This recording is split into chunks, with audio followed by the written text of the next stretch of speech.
Daily Blast Live. We're talking about what you're talking about. You all ready for this? Mm-hmm. Dun, dun, dun, dun, dun. This is a sham. No. Y'all, just stop. Get real. Welcome to DBL. Hello, everyone. Happy Friday. Happy Friday. I'm loving the color scheme today. I like it. It's a nice Bordeaux, if you will. I like that. There you go. Well, all right. We heard from the January 6th committee yesterday, and they laid out new evidence that Donald Trump demanded then VP Mike Pence to join what they say was his legal efforts to overturn the 2020 election.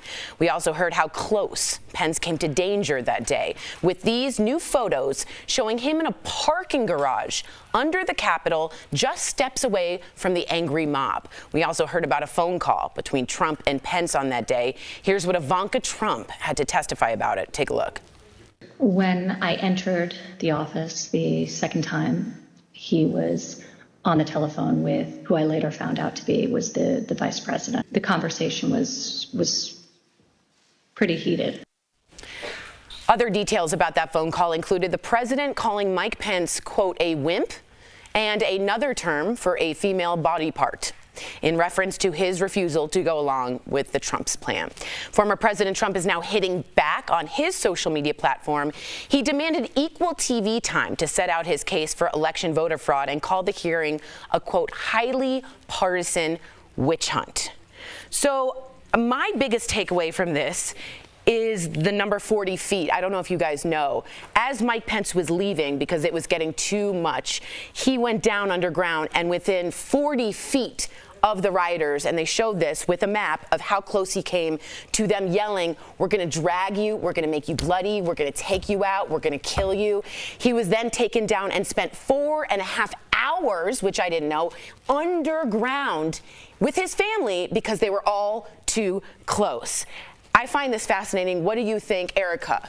Well, actually, you and Al were having a pretty spirited discussion. So now that we're on the air, let's continue that. Well, you can tell the people we're like, okay, we'll talk on air. But here's what I think. We talk about this. With this, we did because we were shocked by this. I'm honestly, and I said this last week. I don't think that we give. I never thought I'd say this phrase. I never thought you would either. We did not give Mike Pence his flowers for what he did. What he did was courageous because. We always talk about both sides, Erica, and we want to be equal on both sides. Both sides do not like him, which is amazing. The Trump supporters literally wanted to kill him. He's offended every community, LGBTQ. I mean, he's not well liked. But in that moment, his convictions about what this country was and what it stood for was the only thing that, because think about this, Kabi. If he decertifies that election, and he throws it back to the states that already had, remember Arizona with their shady, they were ready to confiscate voting machines. So now they throw it back to the states. If it comes back for Trump, no one's going to feel that. If it comes back for Biden again, they're going to say it was corrupted. That could have been our last election had Mike Pence not done what he'd done. I've never said anything good about that man, but he stood his ground right there, and I don't know how many people on the planet could have done it. I don't know if I could. Let me finish off with that, Al, and say this. I don't know if y'all know this. A Secret Service at one point said, we need to get you in the car. And usually if Secret Service say that, they're like getting you in. He refused to get in the car because leaving that space and not certifying that election 4 hours later would have led to a constitutional crisis. So I also agree, Mike Pence saved American democracy. I don't think that's being too heavy-handed. I don't think people have said that. And I also want to say how awful of a president, a former president, to have tweeted, and when he did, this is when the surge happened, he tweeted out, Mike Pence didn't have the courage to do what should have been done. And that's when the surge occurred, when they had to take him downstairs. Wow. So there are a lot of people who are saying what actually matters most right now is not the January 6th insurrection. It's money. It's the economy, right? So in an interview with the AP, President Biden addressed the issue, saying that Americans are, quote, really, really down amid record inflation and the fallout from the pandemic. He also said a recession is not inevitable. The president said arguments that he's to blame for inflation are bizarre. Instead, he's blaming the economic fallout from the pandemic. So who do you think is to blame for record high inflation? Is it the president? What do you guys think? A lot of people saying, for instance, Biden shut off the Keystone XL pipeline day one. Why? Now truckers aren't going to be able to afford diesel to bring stuff to the stores. A lot of people angry about this, Erica. What do you think? Yeah, I don't know if Biden is to blame. I think that when we're talking about a recession and this, crazy inflation, everything is up, right? 8.6, yeah. That does not happen overnight. And I think that when we were celebrating all of the super low gas prices just a couple summers ago and everybody was jumping in their car doing their road trips, there was a bounce back from that. Yes, it's true that obviously the country has not been fracking. There hasn't, that has not occurred at the rate that it has in the past. And we are seeing all of these things come together. We also had a flood of foreign oil. I don't want to get into all the gas. Sure, because gas and inflation are almost like two different things a little bit. Right, but in terms of what we're seeing at the grocery stores, what we're seeing for basic necessities, I don't know if we can just say it's all Biden's fault. I think that this has been some time coming. Obviously, the pandemic did not help.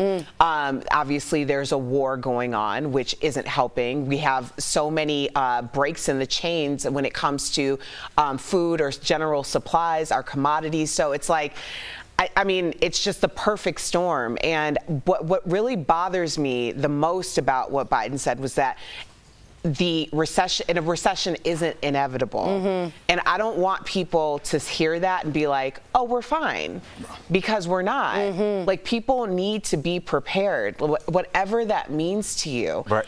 Erica, you said prepared, and it just like, that's what I really wish we had done coming right out of COVID. We had all been locked down for 2.5 years, and I wish we had been prepared by our government, by our mental health professionals. Like, things are different. When you're just out in the streets, things are different. People are, I talk to a lot of people that work in places. I was just talking, obviously my car was stolen, got that repaired. It was at a body shop. I was talking to this young woman. I'm a young woman, she's probably 35, but for me. And, she was just like, my customers people have been really rude. When I'm at the airport, I think I told you that interaction I had with that young woman. She was like, it's been a great day. No flights are canceled, so people don't come over and yell at me. Like, it's a 20-year-old woman of color. Like, look, the size of my daughter. There's something wrong mentally with this country, and we just want to go, it's Biden's fault, let's go back to drinking. Maybe if we stopped and kind of looked at what's going on and where we are, how our economy is restructured, like you said, Erica, to a gig economy, a lot where you're depending on somebody to loan you their home to stay in, their car to stay in. Somebody's going to drop their food off in their car for you. It's a different economy, and I think we're trying to look at it like it's 1985, and it's not, and it's probably not going back. Tori, what do you think? I don't know, guys. I don't know if it's Biden's fault, but I certainly think Biden has the optics lay on Biden. So it doesn't really matter if it's his fault or not. So someone wrote, gas prices are astronomical. It's ridiculous. We know that it's about the war, but what are you going to do? And that's sort of where I am, where I'm like, it might not be Biden's fault. I don't know economics well. Inflation to me seems like price gouging and gas and the Saudis and oil. But to me, Biden's got to make it clear to make us understand what's going on and to make us feel what Erica said, a little more prepared instead of just like, it's not me.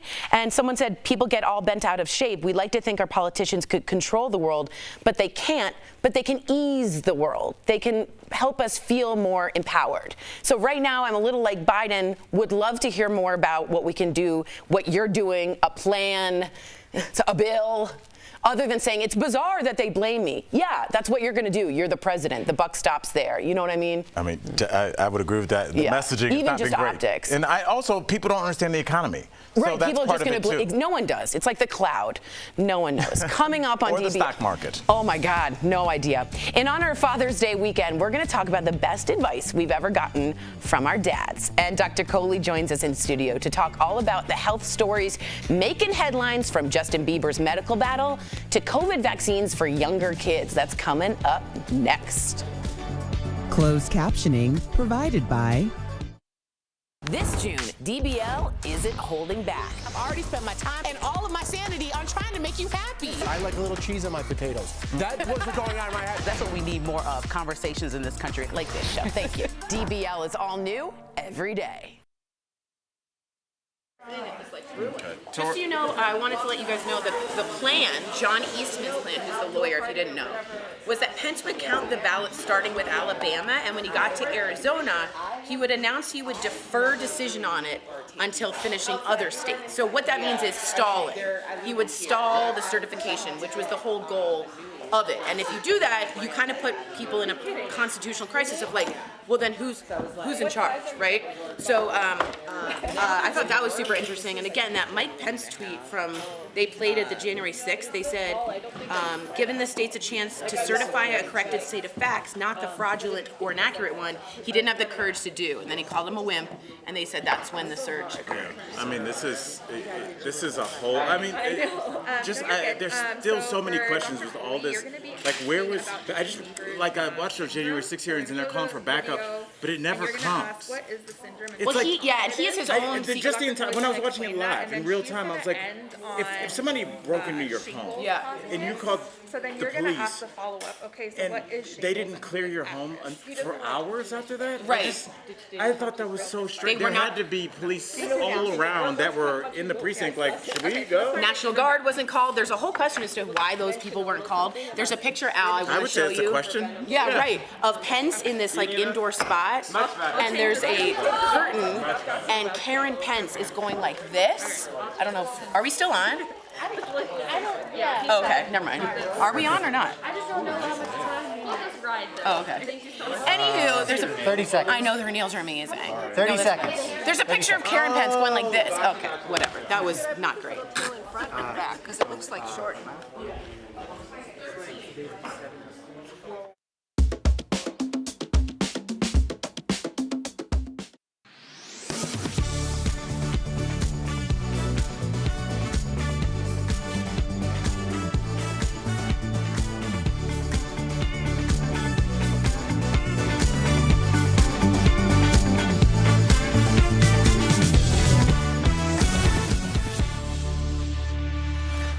Welcome back to DBL. More than a year and a half after the oldest Americans gain access to coronavirus vaccines, the FDA has now authorized vaccines for children as young as 6 months. I can't believe we're here. I know. Wow. Here to talk to us about this is our favorite doctor. I'm here. That's right. Yeah. Okay. It's not you. Okay. It's Dr. Kohler. Hey, Doc. Been around the world, Doc. I have. I know. All right. Miss travel. Well, I am going to throw some questions at you really quickly. Obviously, we're talking about young kids getting vaccinated. And honestly, in the streets be talking. Everybody's like, look, kids don't get that sick with COVID. So should I risk getting my kid vaccinated? If worst case scenario, they probably won't get sick. Such a great question. 100% yes. And I cannot wait for my niece and nephew. My niece is 6 months. My nephew is 4.5. They're going to go on Monday if that CDC approval comes through. I already called their parents. I already told them to keep their day off so they can take them. And there's lots of good reasons, even though, to your point, kids don't get as sick. So first is they're less likely to get infected. So that means less time out of work for you, less having them around, have to worry about babysitting. But even if they get infected, the illness is more likely to be mild and less likely to result in any kind of long COVID. That's what I was like, the long COVID thing. Exactly. Yeah. Like, chickenpox, if we get it as a kid, it can reactivate later in life and lives inside us forever. We don't know what COVID does to us 10 or 20 years later. So protecting our kids is really important. But it also helps in our fight against COVID. This is a proportion of the population that has not yet been vaccinated, but they spread it around. They're vectors for the infection. So getting them vaccinated is going to help us all to get our lives back to normal. Right. I like that name. Let's switch gears a little bit and talk about Justin Bieber, because Justin Bieber shared some really serious news that he has half of his face paralyzed because of Ramsay-Hunt syndrome. So what is the syndrome and how common is it? This is so unfortunate because his life is being on television and it's part of his career. So Ramsay-Hunt syndrome is essentially when you get chickenpox as a child, as I was just saying, you recover from the acute illness, but the virus lives inside your nerves forever. And then something makes your immune system suppress stress, infection, touring the world, yes. Not getting enough sleep. Your wife having a stroke. Yes. Right. And that can cause the virus to wake up and reactivate along a distribution. Actually, I had shingles when I was in training. I had worked for 5 days straight, 5 nights straight, had not slept.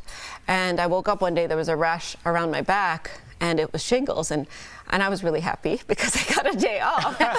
You can sleep. Yes. Wow. But the idea is that young people can get it too. Now, it's not all that common, Ramsay Hunt, involving the face. It's only about 5 out of 100,000.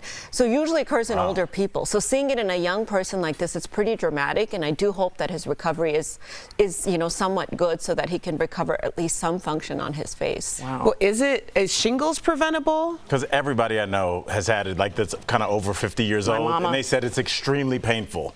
Shingles is preventable, and that's the take-home message. So if you've not had chickenpox, then go get the chickenpox vaccine, because that's going to prevent you from ever even having to worry about it, for our kids as well. If you've had chickenpox, like some of us, then get that shingles vaccine when you turn 50 years old, because that'll help to prevent the shingles. There you go. All right, summer is here. Many states are facing record-breaking heat right now. It's hot right now. I'm hot. It is. That's my career, though. Oh, God. It is. I'm sorry. Can you give us some tips to stay safe from the heat, and like some signs also that you need to be worried about? You know me, I'm always like, I'm on it and no one's hurt. So what's some real signs? So cool your body from the inside and the outside, okay? So you got to drink a lot of cold water, and that 8 glasses changes on a hot day because you're evaporating a lot of water off your skin. So you have to drink water basically until your urine is light colored, because if you wait for thirst, it's almost too late. Okay. Take cool showers. Make sure you keep your temperature at home lower than 90, during the day, and lower than 75 when you're sleeping at night. And if you're older or younger, like the kids or the older people, you can't regulate your temperature as well. So really important to stay in air conditioning, not go out in the middle of the day when it's really hot outside. Wow. And if you don't have it, find a shelter or somewhere in your community that has it, like a center. Thank you so much, Dr. Coley, for providing all this information. If you all have a question you would like, there is a doctor here for you. Dr. Coley, please write us on social media. Backup doctor. You are not a doctor. Or send us an email at info@dailyblastlive.com. Again, Al is not licensed. We'll be right back. Not yet. QR codes have become popular with restaurants and other businesses throughout the pandemic as a touchless way to share information. Verify viewer Stephanie told us she received a postcard in the mail claiming to be from Amazon.com and inviting her to test a new product. The postcard said the recipient could scan a QR code to register their name and contact information if they're interested. And she wanted to know if it was legit. So we reached out to Amazon, and they confirmed that the postcard that Stephanie received, it's a scam, and it's not authorized by Amazon. The company encourages people not to respond to these types of messages. And that led us to question whether scammers can use QR codes to steal your personal information. So let's verify. Our sources are the Better Business Bureau and the FBI. Both the Better Business Bureau and the FBI issued warnings about QR code scams. The BBB says QR code scams are on the rise and have become a way for scammers to, quote, disguise malicious links since they can't be read by the human eye. The FBI says, quote, cybercriminals are tampering with QR codes to redirect victims to malicious sites that steal login and financial information, unquote. So we can verify, yes, scammers can use QR codes to steal your personal information. The BBB and the FBI offered these tips for avoiding QR code scams. 1. Don't scan QR codes that come in unsolicited messages from strangers, even if they promise gifts or other opportunities. 2. After scanning a code, check the website URL to make sure it's authentic before entering any personal information. And finally, don't download apps from QR codes. With your Verify, I'm Ariane Till. Are you skeptical of headlines and what you see on social media? We are too. The Verify newsletter answers your questions, clarifies what's true and false, and even includes a daily fun fact. Go to verifythis.com/email to check it out.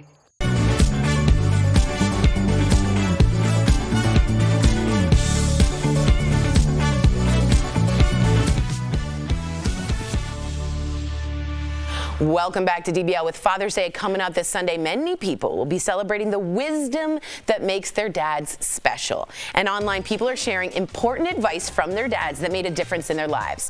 So here's some of the fatherly advice that's being shared. Ready? First up, make sure you have a 401k. Oh, I didn't see that coming. Next, if someone doesn't want to be with you, that's on them. Okay. Someone just shouted, yeah. This one's inspiring. Treat every day like it's the start of the rest of your life, because it is. Here's a good one. You have 2 years. Sounds like a terrible idea. How about you build every day? Yeah, right. And don't start from scratch. Okay, that's fair. Okay. Here's a good one. You have 2 ears on only one mouth, so listen more than you talk. And this one sounds like a true dad. Show me your friends and I will tell you who you are. My dad used to say that. Is that and true? I'll agree with that one. I'll agree with that one. Okay, so let's start and talk about what your fathers did for you. Al, you start since you're on it. Tell us what your dad was like and what advice he gave you. My dad was a lawyer, very prudent with his words, very measured, never cursed, never drank. He's like a real straight up and down kind of guy. And he used to always tell me people are always watching. And I tell my kids that. And I didn't realize what that meant at the time. It took me until I was in my 40s to realize, oh, that's exactly. People are always watching what you do, what you say, even when you think that's your friend and you can kind of mess around. Like people are always, even people that aren't talking to you, is like seeing how you're interacting. So it's a big deal. Very, Erica, very smart. I have to know what Roosevelt. Tell us everything. I think the advice that stands out to me the most was right when my life was falling apart, and he called me and said, Erica, sometimes what you wanted at 21 isn't what you want at 31, and that's okay. Yeah. And I was like, that makes a lot of sense. And now that I'm 41, I'm like, yeah, there's a lot of things that I wanted at 31 that I don't want at 41, and that's okay. And did it help you at that moment? Oh, yeah, it totally freed me because I thought I have to stay, like I made a decision. You thought you were failing the path that you were, God put you on the set, and you're like, oh, I don't have to do this. Yeah, I made decisions, and I was going to stick by those decisions, and he was like, you don't necessarily have to stick by every single decision because some of your decisions at 21 were very wrong. You were very, very wrong. That's really cute. My dad is very patient, unlike me. Your dad's also an attorney. Very cool attorney, very soft guy, very gentle man. And he always said this, and I think it speaks to who he is. He would say, the worst thing that can happen when it rains is you get wet. And that sort of tells you a lot about him. Nothing really mattered unless someone died. Right. So like all the little things, you get a middle seat on an airline to, across the state, or you get this, your favorite restaurant's closed or something. None of that ever bothered him. Right. And he just stayed super patient. And if I can learn anything from him, it's his patience, which is not easy. One thing I did kind of, and it's weird because I kind of gave this advice to myself, and now I give it to my kids, and also my friends as well, because what you just said kind of reminded me. There are situations as an adult where you find yourself getting stressed. You're waiting in traffic. You're waiting in a line you shouldn't be in. Right. You're at the DMV. You're mad. And I had this weird situation that happened last week because I've been telling myself, fight to find something beautiful or funny that's happening in a situation where for your whole life you would have been mad and steaming all day, and I had to do some nonsense down at the courthouse, return the piece of paper. It was 2 hours out of my day, and I was mad, and I was like, but I finally got it done, and I was handing the piece of paper to this woman, and I looked, and to the left of me is two couples getting married. It was so beautiful. It was like 9 in the morning, and it was just them, and it was so beautiful. It was like, oh, if I had just not looked, I'd have just been mad, but it was like so beautiful, It's like they were clearly not from this country, so it was like very special moment. So they were in the United States, and definitely both couples were from different countries. So just like these, it's like beautiful. Melting pot. And I was like, who cares about my receipt that I was getting? So it's like that's what I keep fighting for. Is like there's so much good stuff, and we just complain all day. Yeah. It's like we're alive. Everything's okay. Your kids are running around. Right. People are still here after COVID. Like everybody's so mad. We need to bring it back because it's way out of control right now. Let me bring it back to an Al and say, you probably wouldn't have noticed those two couples if you weren't such a huge fan of 90 Day Fiancé. Yes, I thought about that. I was doing a little casting too. I was like, they're beautiful. One was like a gorgeous Russian dude and a woman from Thailand. I was like, y'all should go to the show. Oh God, Erica, thank you for that because I gotta fix my makeup. That was lovely, Al. And you know what? That's the best dad advice. He is a dad, and we appreciate you. Thank you. We'll be right back. Oh. Wow. Do you need some good news in your life? A little sunshine to brighten up those cloudy gray days? Well, then do I have a story for you. One day, a few New York doctors at Memorial Sloan Kettering Cancer Center had an idea, and they wanted to organize an experimental study. Now, the funding they received was so teeny tiny that the study only included 12 patients, and they were all recently diagnosed with colorectal cancer, which is the second most common cause of cancer deaths in the U.S. this year. All 12 of them were in stage 2 or 3 of the disease. All 12 had yet to try chemo or surgery, and the cancer they did have had not yet spread to other organs. It's also super important to note that all 12 had tumors with a specific genetic mutation. It's called mismatch repair deficiency, or MMRD tumors. These guys are quite resistant to chemo and radiation. The experiment rested on a drug called dostarlimab. Doctors have used it before to treat other cancers, but never rectal cancer. This drug is a type of drug called an immune checkpoint inhibitor. And instead of going ahead and killing the cancer cells itself, this drug, this little nifty little guy, he goes into the body, he identifies and unmasks cancer cells Scooby-Doo style, and then binds to it and helps the body's own immune system attack those cells efficiently. So the 12 patients, they received an infusion of dostarlimab once every 3 weeks for 6 months. This treatment, and this is super important, was supposed to be followed up with chemotherapy and surgery for the participants. But let me tell you something amazing. Not one of the 12 patients needed it. 6 months after beginning the drug, all 12 were in complete remission, with nary a tumor being detected from any of them. And not one patient relapsed during the follow-up period, which was up to 2 years. Best of all, the 12 who were preparing for these life-changing procedures, if this didn't work, had virtually zero complications or side effects. You just don't hear this. 100% rate of cancer remission, it's unheard of. Quote, "I believe this is the first time this has happened in the history of cancer," said medical oncologist Louis Diaz Jr. The co-author of the paper, Dr. Andrea Sersic, added the experiment resulted in, quote, "a lot of happy tears." Now, the British pharmaceutical company GlaxoSmithKline will be expanding the budget and the study to include more patients and to see if the results can be replicated. But it does offer us a light at the end of a very, very long tunnel. Now you know. Are you skeptical of headlines and what you see on social media? We are too. The Verify newsletter helps you distinguish between true and false information by answering your questions. It provides fast facts on trending topics, spotlights major stories, and even includes a daily fun fact for all those trivia buffs out there. Get Verify's fast facts delivered every weekday to your email inbox. Go to verifythis.com/email to check it out.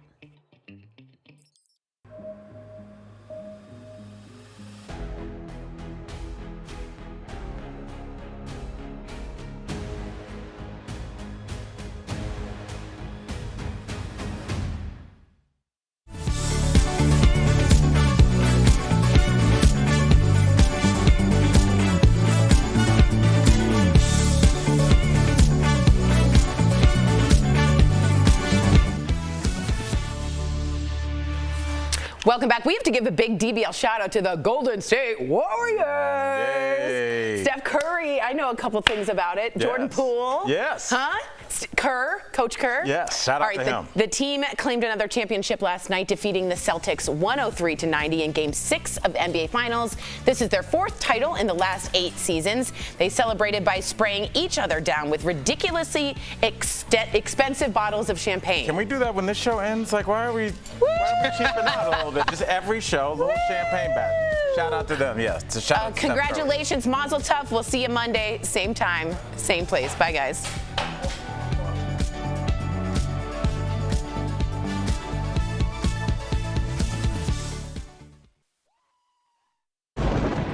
Where hope finds help. Where courage meets conviction. Where makers make fans. We are Tegna, a family of local and national media brands that bring us together, serving the greater good of our communities.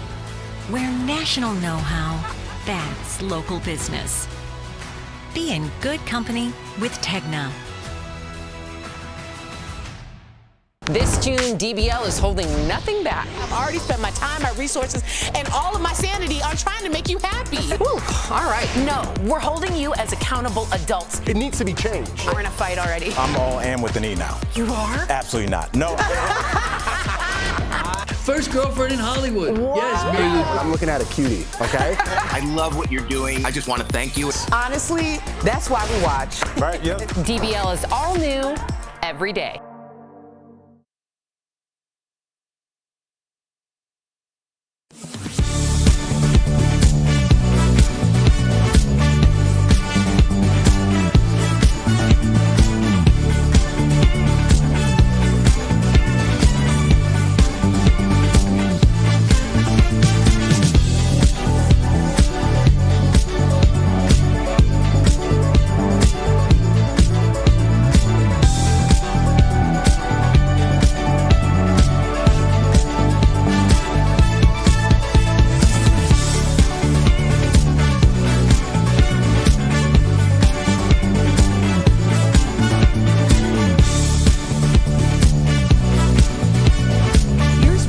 Talking about today on Daily Blast Live. A new revelation at the latest January 6th hearing. Did Trump put Pence's life in danger more than we knew?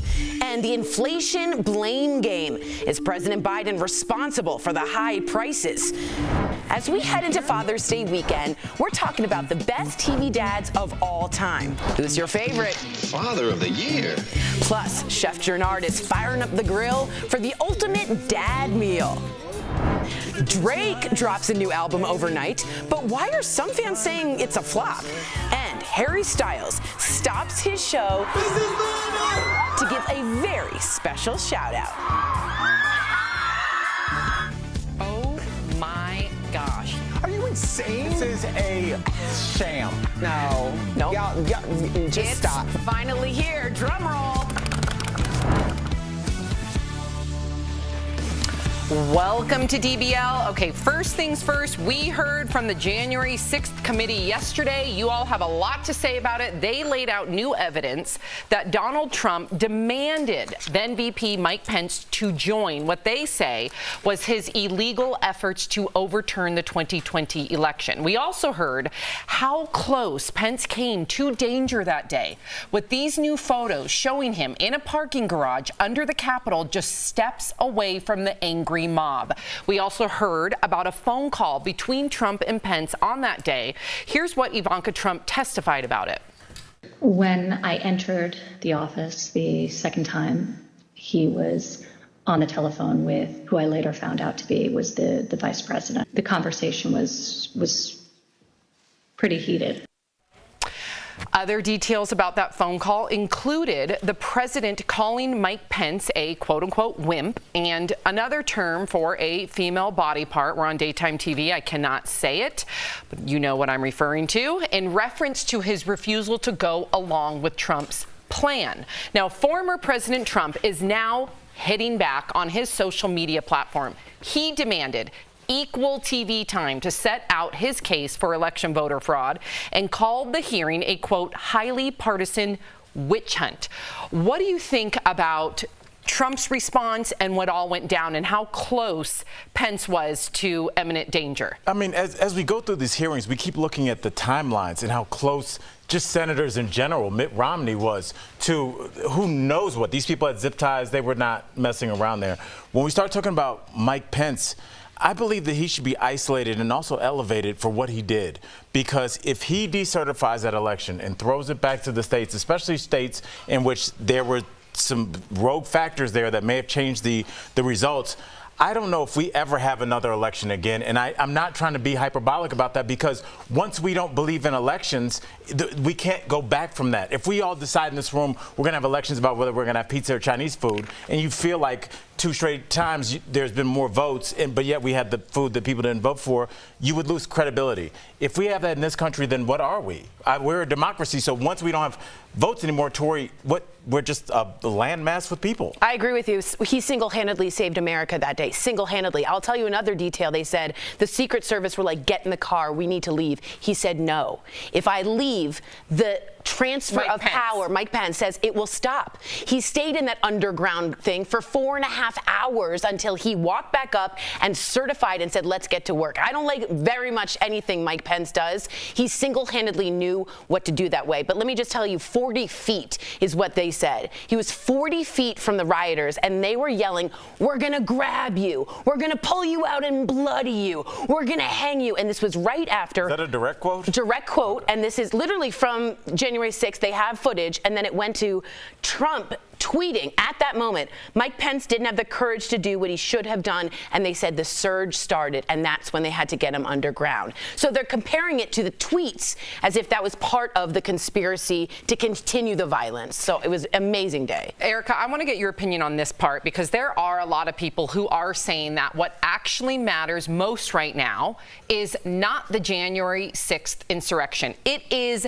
the economy. In an interview with the Associated Press, President Biden addressed the issue, saying that Americans are really, really down amid record inflation and the fallout from the pandemic. He also said a recession is not inevitable. The president said arguments that he's to blame for inflation are, quote, bizarre. Instead, he's blaming the economic fallout from the pandemic. DBL Nation, always want to hear from you. What do you think? Is the president to blame, in your opinion, for the current state of our economy? Yes, no, partially? Go to dblvote.com to weigh in. Erica, what are you thinking? And you were shaking your head earlier. I'm just curious what's on your mind. Well, I think if it came down to if there was one person to blame, I do not believe there's one person to blame. However, Biden is our president, and he is our leader, and we're expecting him to lead and at least alleviate some of the hardship that a lot of Americans are going through. What made me uncomfortable about his statement was the idea of him stating that we shouldn't feel like a recession is inevitable. And I think people are so quick to hold on to hope and like grab onto something to be like, oh, it's going to be okay. Everything's just going to bounce back. And I don't think that's what the message should be right now. The message should be is we are in a very dire situation. A lot of people, and this is a very sticky subject to broach, but I'm just going to say it. A lot of people have been very vocal about the amount of money that we've been sending overseas to all sorts of causes, but particularly $1 billion to Ukraine, who absolutely need the help.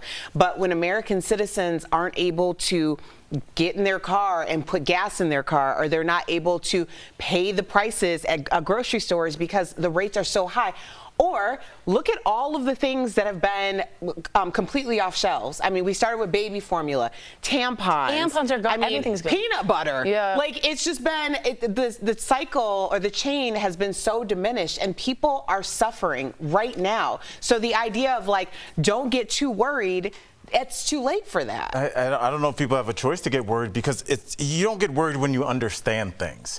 I don't understand the economy. I don't understand the stock market. I'll tell you, when I was out on the stock market, when they said that if Elon Musk mentioned one of his coins on Saturday Night Live, I was like, the comic in me is like, oh, this is all nonsense. I was like, this is all made up at that point. It's all made up at that point. So if I, as a regular citizen, and the viewers, we're just like, well, what is this? Then it's so that's all we have, Erica, because I can't explain it. So who's responsible in your eyes? It doesn't matter if you think it or not, it's Biden. Right now, it has to be Biden. The buck stops with the president. If you can't buy bread. Not the 20-year war we were in before? To them, the voters, the constituents, it doesn't matter. And but Biden knows somebody that. Should remind us as a country, we've made decisions. Agree, but people live in the now. They are very short attention span. Let me tell you what Biden did say. He did sign legislation to make shipping goods cheaper. The Ocean Shipping Reform Act, this was yesterday. It passed unanimously in the Senate in March. It will help lower retailer costs, and it will empower Federal Maritime Commission to investigate late fees. They will bring down prices to give American families a bit more breathing room. But I will say, this is the other side. Some people are saying Biden shut off the Keystone XL pipeline day one. Truckers aren't going to be able to afford diesel, or gas prices are astronomical. What are you going to do about it? We know that it's about the war. So there's two sides. He's trying, but when you can't buy bread, you go to the president. Wow. All right, well, the final vote, let's see what our viewers believe. They say, is President Biden to blame for the state of the economy? 38% of you say yes, 56% say no, and 6% say Partially. That Wow, partially that's new. very I like telling. that. Yeah, I partially. know. Coming up on DVL in honor of Father's Day weekend, we're talking about the best advice we've ever gotten from our dads. Plus, we're talking about all the most loved dads from TV shows we've watched over the years. Do you have a favorite? And Dr. Coley joins us in studio to talk all about the health stories making headlines, from Justin Bieber's medical battle to COVID vaccines for young kids. That's next. Closed captioning provided by... This June, DBL is holding nothing back. We're holding you as accountable adults. It needs to be changed. This is what you want, and this is what you're going to get. We're going to be real. Let's be real. Honestly, that's why we watch. Right, yep. DBL is all new every day. Okay, a lot of people are like, I don't agree with Tori on this one. When I said the buck stops here, they say the buck stops with the Federal Reserve, and that's not Biden. He can't touch that, and I agree with that. But I mean, does it matter to the American people?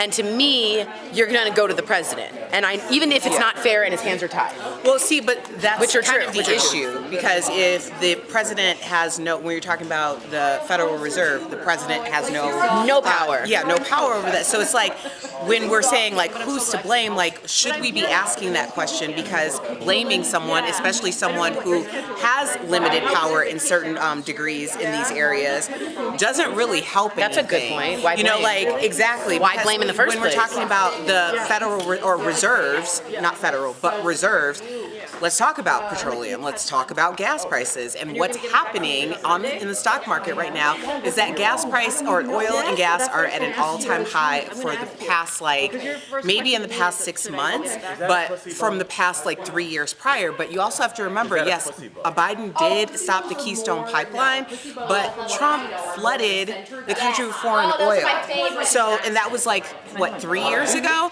So when we're looking at how much we're paying for gas, Americans aren't fracking here in America. So there's a lot of different things going on, and I know environmentalism is extremely important, but we have to make a choice, right? And I say that only, and I'll just be clear that I am an oil and gas household, so I'm not. But that's fair. And also, I would say the XL pipeline wouldn't have been, it still needed to be built. So it's not like we would have had the gas pouring in at this point. Biden would need to have still built the XL pipeline. Again, I just mean the perspective. I think people go to Biden, but you're right. Why blame in the first place? Why blame? Blame it on the rain. Well, not only that.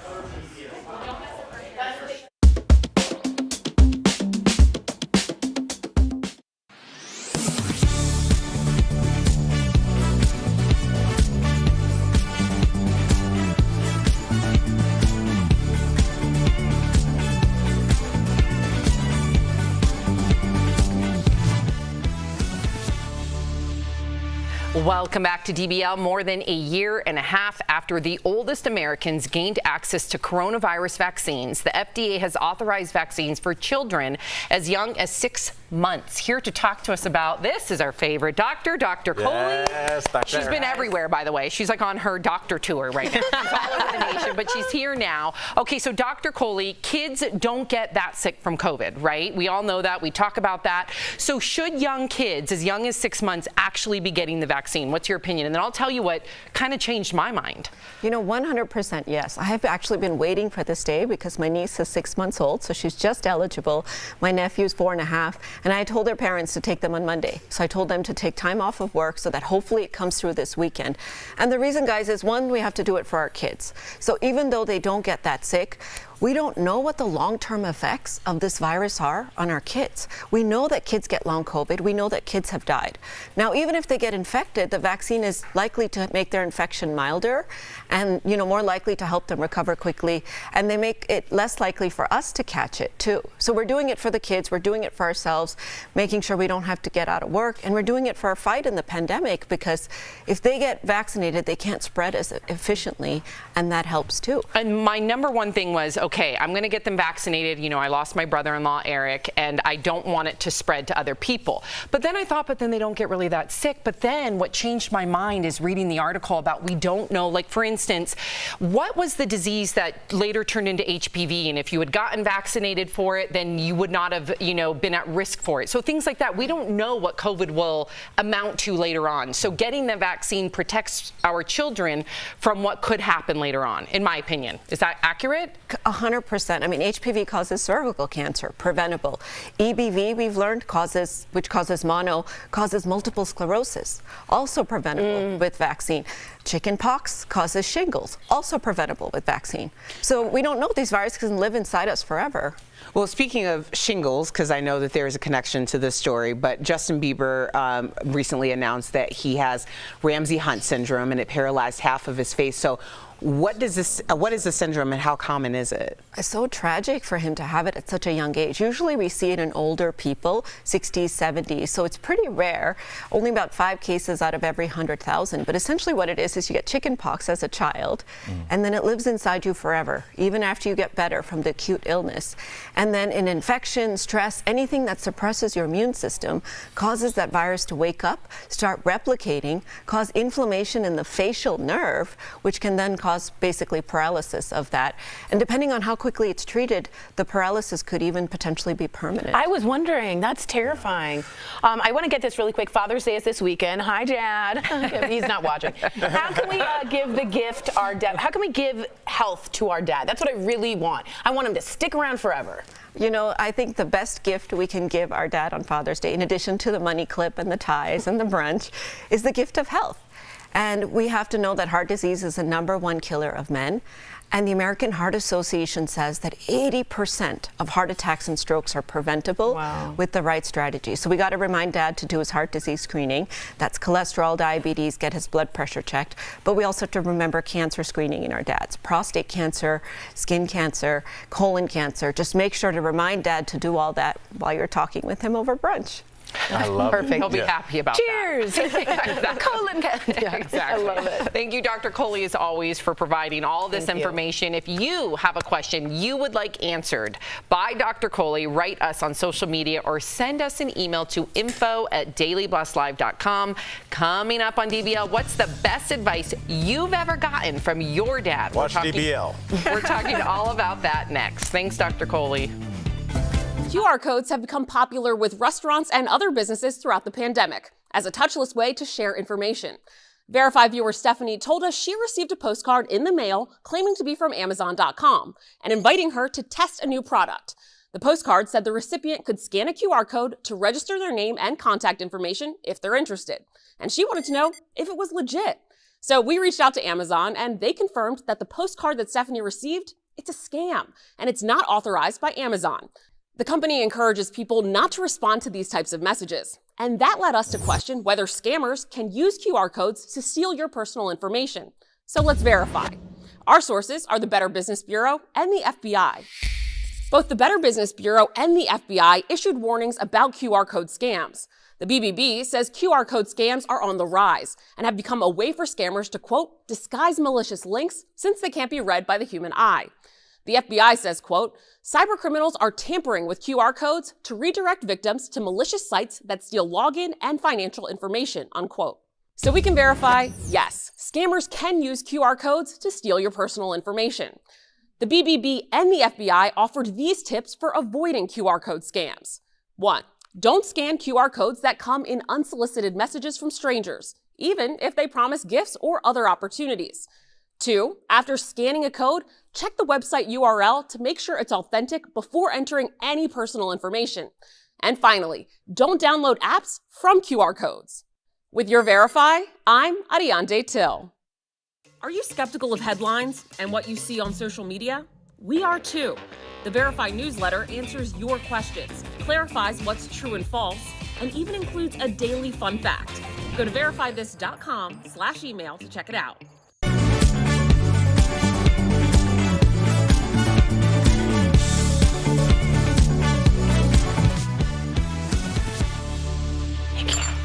Welcome back to DBL. With Father's Day coming up this Sunday, many people will be celebrating the wisdom that makes their dad special. And online, people are sharing important advice from their dads that made a difference in their lives. Here's some of the fatherly advice that's being shared. First, make sure you have a 401k. Ooh, that's good. Next, if someone doesn't want to be with you, that's on them. That's good too. How about treat every day like it's the start of the rest of your life, because it is. And here's a good one. You have 2 ears and only 1 mouth, so listen more than you talk. And this one sounds like a true dad. Show me your friends and I will tell you who you are. That's super real. Yeah. That's real. That one really resonates with me. So what about Roosevelt? Has Roosevelt, Erica's dad, by the way, Roosevelt giving you a piece of advice? No, that's America's dad. Yeah, that's America's dad. Totally. You can't hog him. Yeah. What piece of advice stuck look at with that you man. the most? Roosevelt called me Photoshop. 10 Look at years him. ago, and he said, Erica, sometimes what you want at 21 isn't the same thing you want at 31, and that's okay. And that was so freeing to me, because I thought once you make a decision, you stick with it, you made that commitment. And he's like, well, you probably made some pretty dumb decisions at 21, you know, so it's like.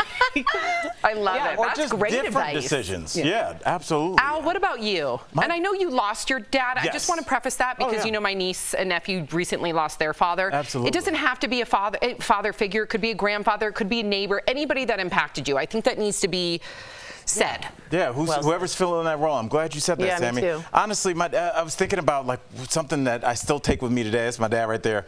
But yeah, that's me, high school graduation. Yeah. My Look, that's old school. But you know, my dad said, and I wish I'd maybe taken the advice a little bit better, but maybe for the young PAs in here, he said, work is like a marathon. He was like, it can take the 26 miles and like you can do it, it's going to be grueling and you can do it your whole life, or you could work your butt off really hard and retire early. And I met people that they were just like, it's going to be terrible for like 14 years. You work Saturdays, you work Sunday mornings, and then when you go, how was Sam retired at 49?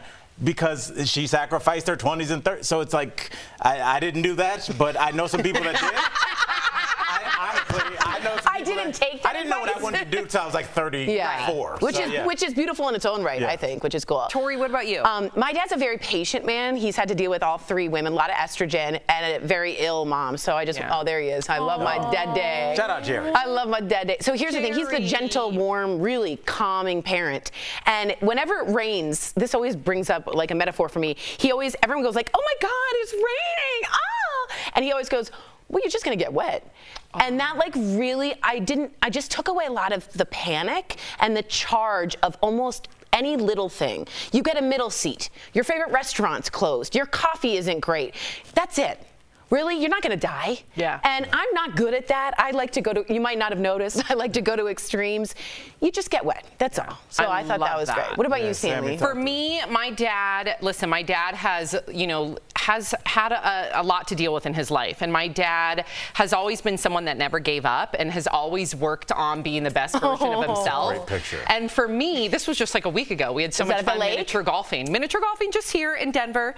But for my dad, there's you know, he's always told me throw as many Post-its on the wall, one of them will stick, meaning have a plan B, C, D, E, F, G, H, I, because you never want to be without a job. And you never want to be able to not put food on your table. And so, you know, I would always make sure that I have many things on the skillet. No, on the skillet. stove top. Stove top. The skillet is what's on the stove. That's right. You don't want a number of skillets in no stove. Many the burners. The burners. Because, you know, when I was trying to be a host, I was a waitress. I was this. I was working at Jamba Juice. Like, whatever it may be, just like 2 straight days of Jamba Juice references. Are we getting paid for this? No, Jamba Juice, where y'all at? Come on. I am not, but yeah. So, but they're the best. It's great advice, and you know, it's interesting when I'm listening to that. I'm hearing the advice of a child that was probably raised by parents that were in the Depression or grandparents. So that whole thing of like survival. I think a lot of us still have to deal with like not hoarding. Throwing things away because we were all raised by parents that were, hey, don't throw that aluminum foil away, rinse that off. Like, their recession was a real recession. It was a real. My dad took ranch dressing out of the garbage can. Stop, Erica. He was in February. They were at the house, and I was like, I pulled out the ranch, and I'm like, oh, this expired last year. Now I would have normally have kept it, but my husband is a very much if it's the date, mine too. It's got to go in the trash. Yeah. So I threw it away, and if that ranch dressing wasn't sitting back up on the counter Happy birthday. There's nothing wrong with that, Branch. What would we do without our dads? Coming up on DBL, we are continuing our celebration of dads with a special meal. Chef Gernard is showing Al and Jeff an amazing recipe. Plus, Paul McCartney brings out some other legendary artists to surprise the crowd. We'll tell you who they were. Promotional consideration is brought to you by... Do you need some good news in your life? A little sunshine to brighten up those cloudy gray days? Well, then do I have a story for you. One day, a few New York doctors at Memorial Sloan Kettering Cancer Center had an idea, and they wanted to organize an experimental study. Now, the funding they received was so teeny tiny that the study only included 12 patients, and they were all recently diagnosed with colorectal cancer, which is the second most common cause of cancer deaths in the U.S. this year. All 12 of them were in stage 2 or 3 of the disease. All 12 had yet to try chemo or surgery, and the cancer they did have had not yet spread to other organs. It's also super important to note that all 12 had tumors with a specific genetic mutation. It's called mismatch repair deficiency, or MMRD tumors. These guys are quite resistant to chemo and radiation. The experiment rested on a drug called dostarlimab. Doctors have used it before to treat other cancers, but never rectal cancer. This drug is a type of drug called an immune checkpoint inhibitor. And instead of going ahead and killing the cancer cells itself, this drug, this little nifty little guy, he goes into the body, he identifies and unmasks cancer cells Scooby-Doo style, and then binds to it and helps the body's own immune system attack those cells efficiently. So the 12 patients, they received an infusion of dostarlimab once every 3 weeks for 6 months. This treatment, and this is super important, was supposed to be followed up with chemotherapy and surgery for the participants. But let me tell you something amazing. Not one of the 12 patients needed it.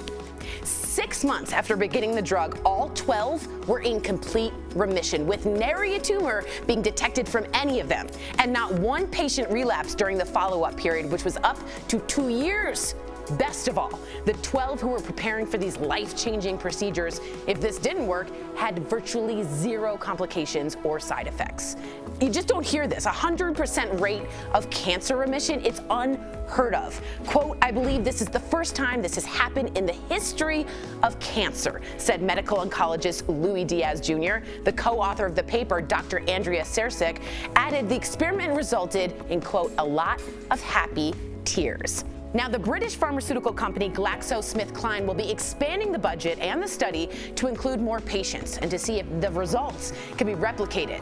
But it does offer us a light at the end of a very, very long tunnel. Now you know. Are you skeptical of headlines and what you see on social media? We are too. The Verify newsletter helps you distinguish between true and false information by answering your questions. It provides fast facts on trending topics, spotlights major stories, and even includes a daily fun fact for all those trivia buffs out there. Get Verify's fast facts delivered every weekday to your email inbox. Go to verifythis.com/email to check it out.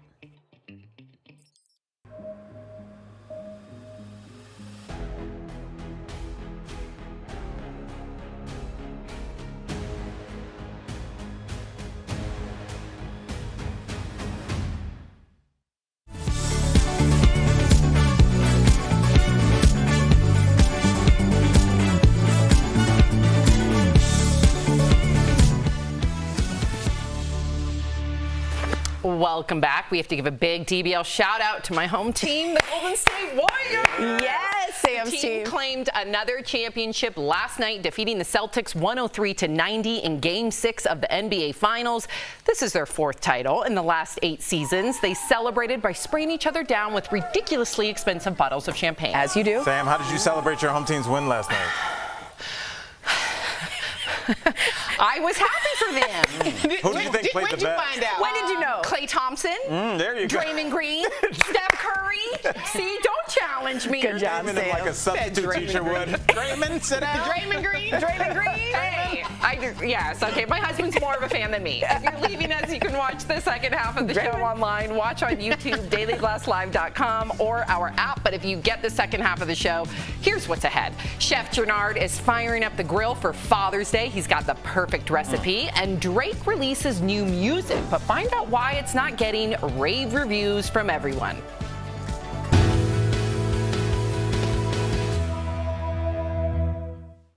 Here with your fast fact. After a long day of shopping at Costco, I'm not the only one who likes to fill up with a hot dog combo.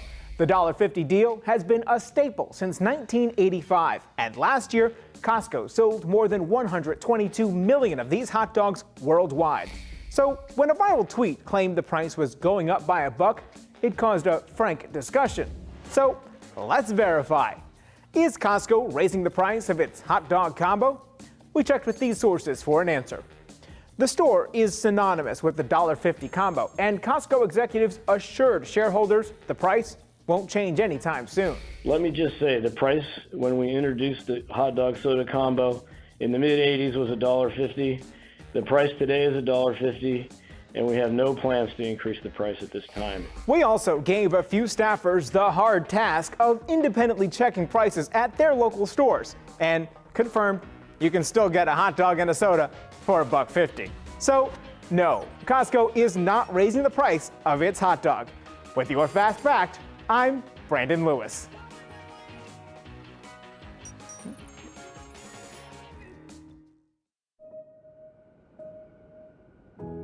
Detectives learned that Nikki left her residence on June 5th. She returned early in the morning on June 6th and left again a few hours later. There were no further contacts or sightings of Nikki since that time. Police say a Vancouver teenager missing since this summer has been found dead.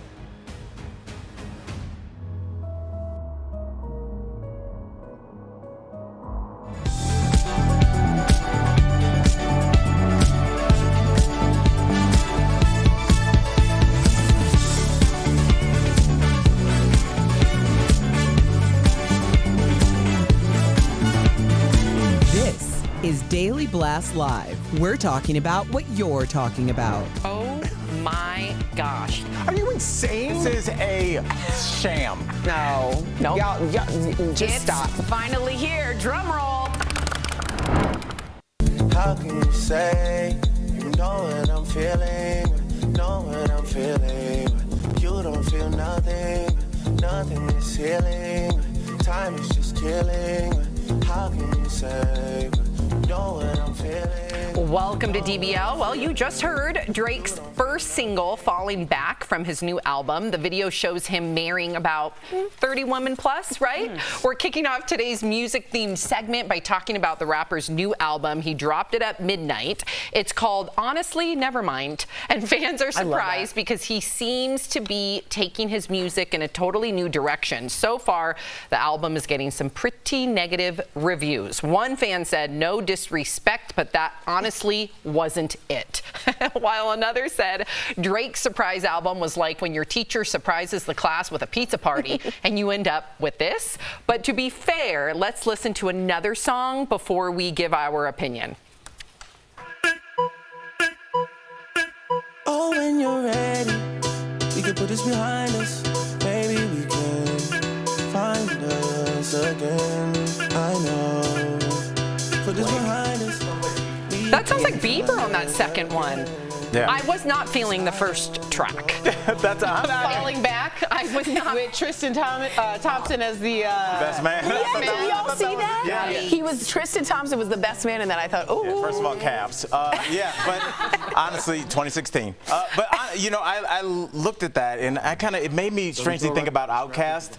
Outkast was still a famous group from 25 years ago, and their first hit album was Southern hip hop, heavy bass lines, talking about Cadillacs, Southern stuff, kicking it. And their next album was AT-Aliens, which was very different. And then their third album, they addressed all the things that people were saying about the second album. The only difference is there was no internet around. So you could experiment. You could say, we're going to go from a heavy Southern bass line to kind of like an ethereal elevator, me and you, your mouth, like the different kinds of things that people hadn't heard. But now, the internet, Eric, I think it takes so much more gumption. Is that the word I'm looking for? I Probably use gumption, not to go out there because you know the internet's going to rip you apart. But did you like it? I loved it. It was a huge hit. Yeah. No, not Outkast. Yes. This song, did Al Jackson like I it? can't judge that song because here's who's going to judge that song: a young person in a club with 2.5 drinks in them. When that bass line, club song. Yes, it absolutely is. That's a club song. When that comes on, yes. So that's slow. who that song's for. It's not for us driving home to go see our families.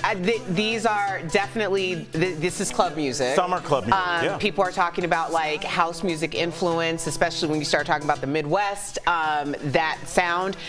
However, this is Drake's ultimate thing, and this is the reason why so many people are talking about it, is because he actually lives in the cross-section of all intersectionality. Like whether it's him being a Canadian and being super popular in America as well, when it comes to gender, when it comes to socioeconomics, when it comes to race.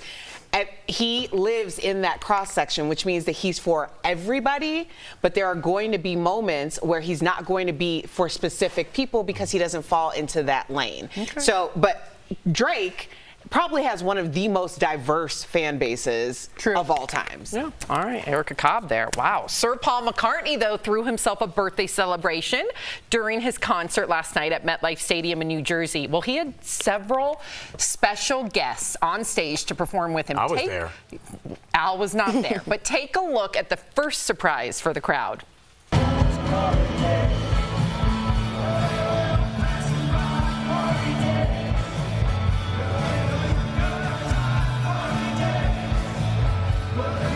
But the boss wasn't the only Jersey native to make an appearance with Sir Paul. Check out who surprised Paul on stage to wish him a happy birthday.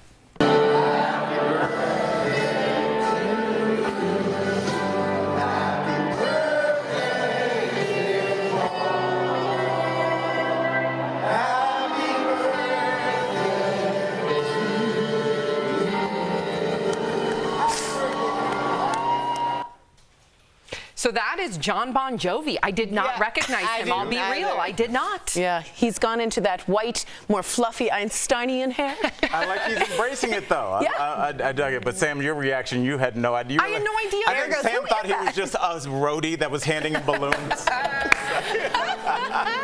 But you can't get more New Jersey. What did you think about, Tori, these big stars popping on stage? Would you expect that from Sir McCartney? Yes, and I love Sir Paul. I've been to see him recently. I even like his new stuff. And when you talk about experimental stuff before the internet, you can't not speak about the Beatles. I mean, they went from one album to drug album to, like India album to sitar music. So really, these guys all looked up to Paul. They were contemporaries. But there's nothing more New Jersey than the boss and Bon Jovi. Right? And maybe a piece of pizza. Would you expect that, though? If you were in the crowd, would you have expected that? I always think Paul will bring us someone famous up, and whenever I'm there, he does. No, because he has so many famous friends. Right, that's why. Right. Yeah. Very cool. But Sir Paul was not the only musician to surprise his fans while on stage. Harry Styles paused his concert in England, I love this, to thank a very special person from his childhood. Take a look. This is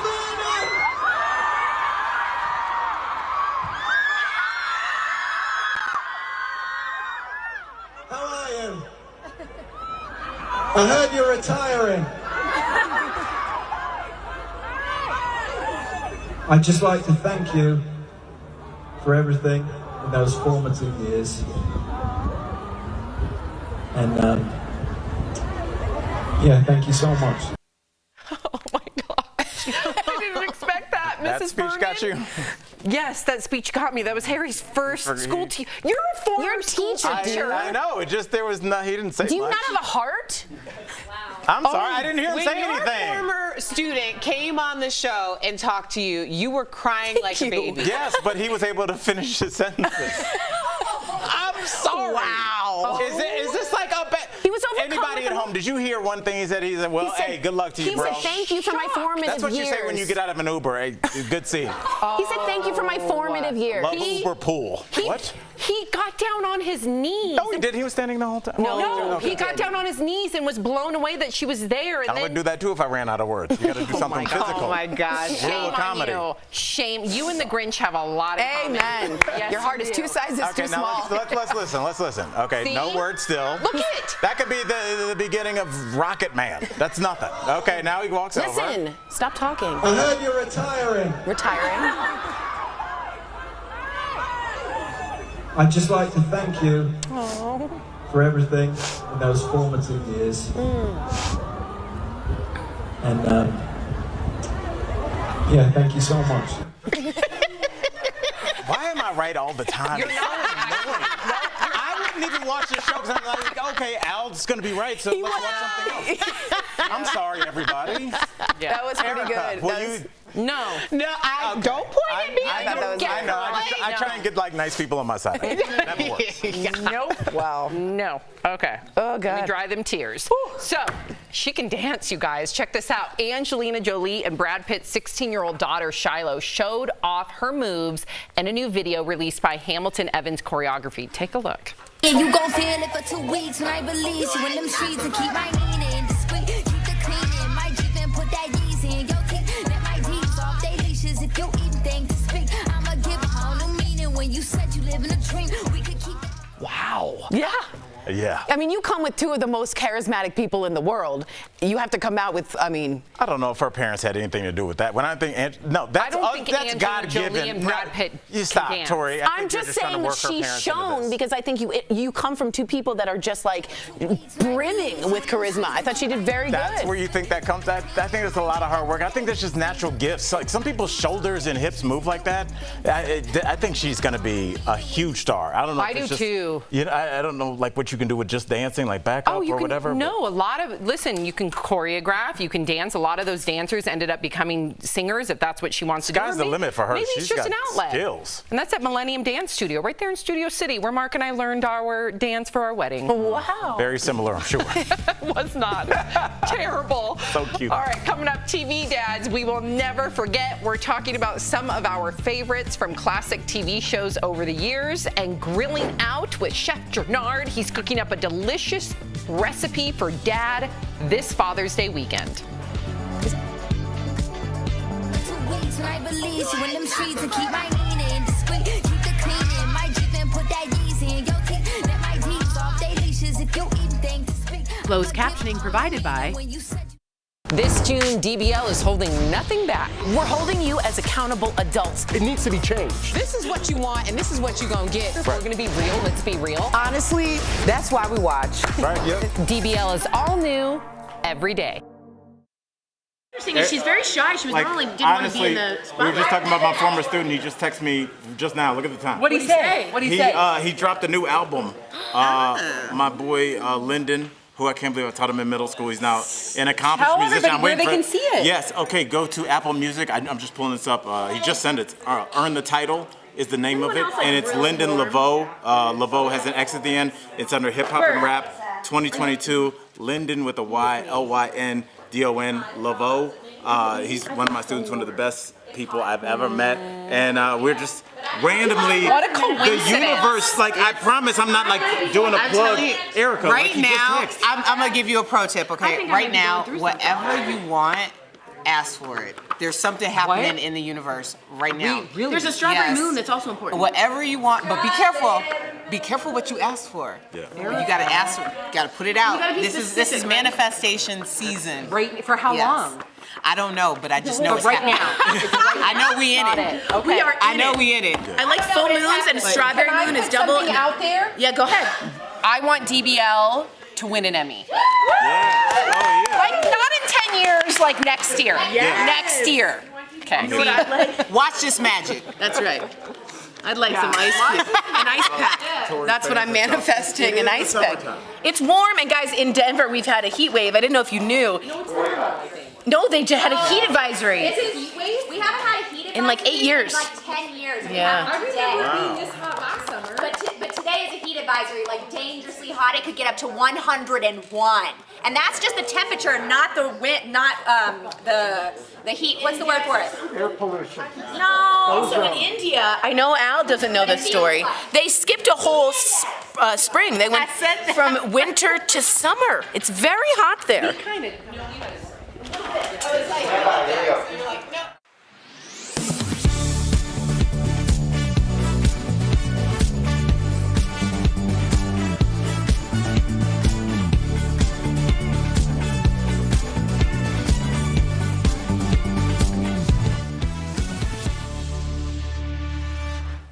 Welcome back to DBL. I got a question for you. Why not put the kids to work this Father's Day weekend?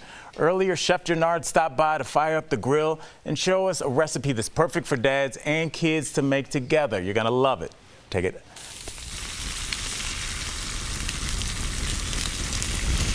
Reunited and it feels so good. Chef, we're in person today. This is the best, huh? Yeah, we manifest that thing in, huh? Nothing can keep us down, not even COVID. It was meant to be. I'm excited. Hey, we waded through it. We're finally back together. Now, Chef, let's jump right in. What are we cooking today? Look, you already know it's all about Father's Day, and we got Juneteenth too, though. But we're Double holiday. I know, yes. right? Look, 2 days off, I say. I'm here for that. So we got here, we're gonna do a Korean Coca-Cola barbecue sauce flank steak that we're gonna grill up. Okay. So good. Because I was about to take a sip off of this Coca-Cola. Don't do that. No, not until after you blend it in. So very simple, as you can see here. Look at this beautiful flank steak. The marbling is all about the marbling because of that flavor that's in there. And you can find this at any of your local butchers, your fresh markets, you name it. Any grocery store, they should have some of this. But then the sauce. That's the thing. This is what you need. You need gochujang. Gochujang is that key. It's a Korean pepper that's sweet and spicy, notes of smokiness. What's gochujang? Gochujang. Yes. Gochujang. Gochujang. Say it fast and say it with confidence. With a G. Yeah. Exactly. Okay, No, with a J. Oh, see? There you go. See, just like Gennard, they think it's with a G, but it's a J. I can remember that. Okay. Yes. We got the gochujang. We got ketchup, brown sugar, garlic powder, onion powder, granulated that is, and smoked paprika. I just like to hear it, Jeff. And then look, we're talking about Father's Day, and it's all about dads, man, all about hanging with the kids. So I always love throwing a good bacon wrapped dog on the grill. Cool. See, you got one right there. As a matter of fact, you can start rolling that bad boy. Chef, let me tell you, I didn't even know you were coming. Well, I did, but last week I didn't. I cooked this very same thing for my son because he found bacon and he loves it. You blew his mind with that, I'm sure. Very simple. So go ahead and lay that There on we the go. plate, hand it to me. See, I'm look at gonna that. put it on this cool grill. We already got the grill kicked up. Yes. About 300 degrees here. And the thing is, the hot dogs, they cook relatively fast, guys. Because that bacon will get it going. Yes, Okay. and the bacon is also adding that flavor to it. Because you got to think about that hickoryness seeping into that hot dog, so it really pairs so well with the nice hot dog. And remember, for those that are like, hey, look, I don't want to eat meat, they can do a veggie dog, they can get veggie bacon and wrap it around it, or you can do a turkey dog and you can do turkey bacon. It's your world. Tomato, as I say. I love it. But now on to these flank steaks here. Oh, now what you want to do is, because we already got the sauce, you want to actually just add a little salt to it, little cracked black pepper. And because of that marbling, you don't have to do anything, oiling your grill or anything. And that's it's that already flavor in there. melt down. Now, while I'm doing that, I want you to go ahead and hook that sauce up. Put it on the grill before you put the sauce on, huh, Chef? Yes. Okay. You want to get those nice good grill marks. You want to get that nice sear. You want to loosen up that marbling on it, and see if you add the sauce too soon, you will lose that experience. Go ahead and pour this in. Yeah, go ahead and pour it in. It looks so pretty. I was scared. Yeah. He put a lot in, but it's okay. I thought this was 8 ounces. It's Al's world today. Yeah. That's all I said. Now go ahead and whip that up. All right. I'm gonna just sit Good this thing you up made under one here. beforehand, Chef. Yeah. I know, right? but you know we have brown sugar, and then also the cola has sugar in it. Right. So as you cook it, it reduces down, and it still gets thick. So even if you use a lot of sauce, it's fine, because the longer it cooks, the more It's it gonna reduces thicken up. down. Do this and then reduce it. Yeah. All right, now look, we have the flank steak done. Look at that. Look at that beautiful Magic of glaze TV. on it. Yes, because the key is when you searing a flank steak, and once you get those grill marks on them, you want to lightly take your brush or so and then just baste them as they're going and allow that sauce to caramelize on it. Remember what I was just telling you about? Yes, sir. It's And, all about the caramelization. Yes, and it's free to grab one. We got the bacon wrapped dogs already Chef. hooked up. Got some thin onions. I forgot how Let much me I get miss in having you here, Chef. I know, right? Look at this. Yes, Let me we're pull never this letting out. this much time pass again. That's right, guys. If you want this recipe, you can go to Daily Blast Live website, Yes. lay out all the ingredients. Yeah. I know, right? That's delicious. That's gochujang. Yes. Gochujang. That's a And key that's ingredient. under 8 minutes. Gochujang, and don't pour a whole can of soda in there, and you guys are going to be all right this Father's Day. You live and you learn. Happy Father's Day. Thanks, Chef. We'll be right back. Thanks, y'all. QR codes have become popular with restaurants and other businesses throughout the pandemic. as a touchless way to share information. Verify viewer Stephanie told us she received a postcard in the mail claiming to be from Amazon.com and inviting her to test a new product. The postcard said the recipient could scan a QR code to register their name and contact information if they're interested. And she wanted to know if it was legit. So we reached out to Amazon and they confirmed that the postcard that Stephanie received, it's a scam and it's not authorized by Amazon. The company encourages people not to respond to these types of messages. And that led us to question whether scammers can use QR codes to steal your personal information. So let's verify. Our sources are the Better Business Bureau and the FBI. Both the Better Business Bureau and the FBI issued warnings about QR code scams. The BBB says QR code scams are on the rise and have become a way for scammers to, quote, disguise malicious links since they can't be read by the human eye. The FBI says, quote, cybercriminals are tampering with QR codes to redirect victims to malicious sites that steal login and financial information, unquote. So we can verify, yes, scammers can use QR codes to steal your personal information. The BBB and the FBI offered these tips for avoiding QR code scams. 1. Don't scan QR codes that come in unsolicited messages from strangers, even if they promise gifts or other opportunities. 2. After scanning a code, check the website URL to make sure it's authentic before entering any personal information. And finally, don't download apps from QR codes. With your Verify, I'm Ariande Till. Are you skeptical of headlines and what you see on social media? We are too. The Verify newsletter answers your questions, clarifies what's true and false, and even includes a daily fun fact. Go to verifythis.com/email to check it out.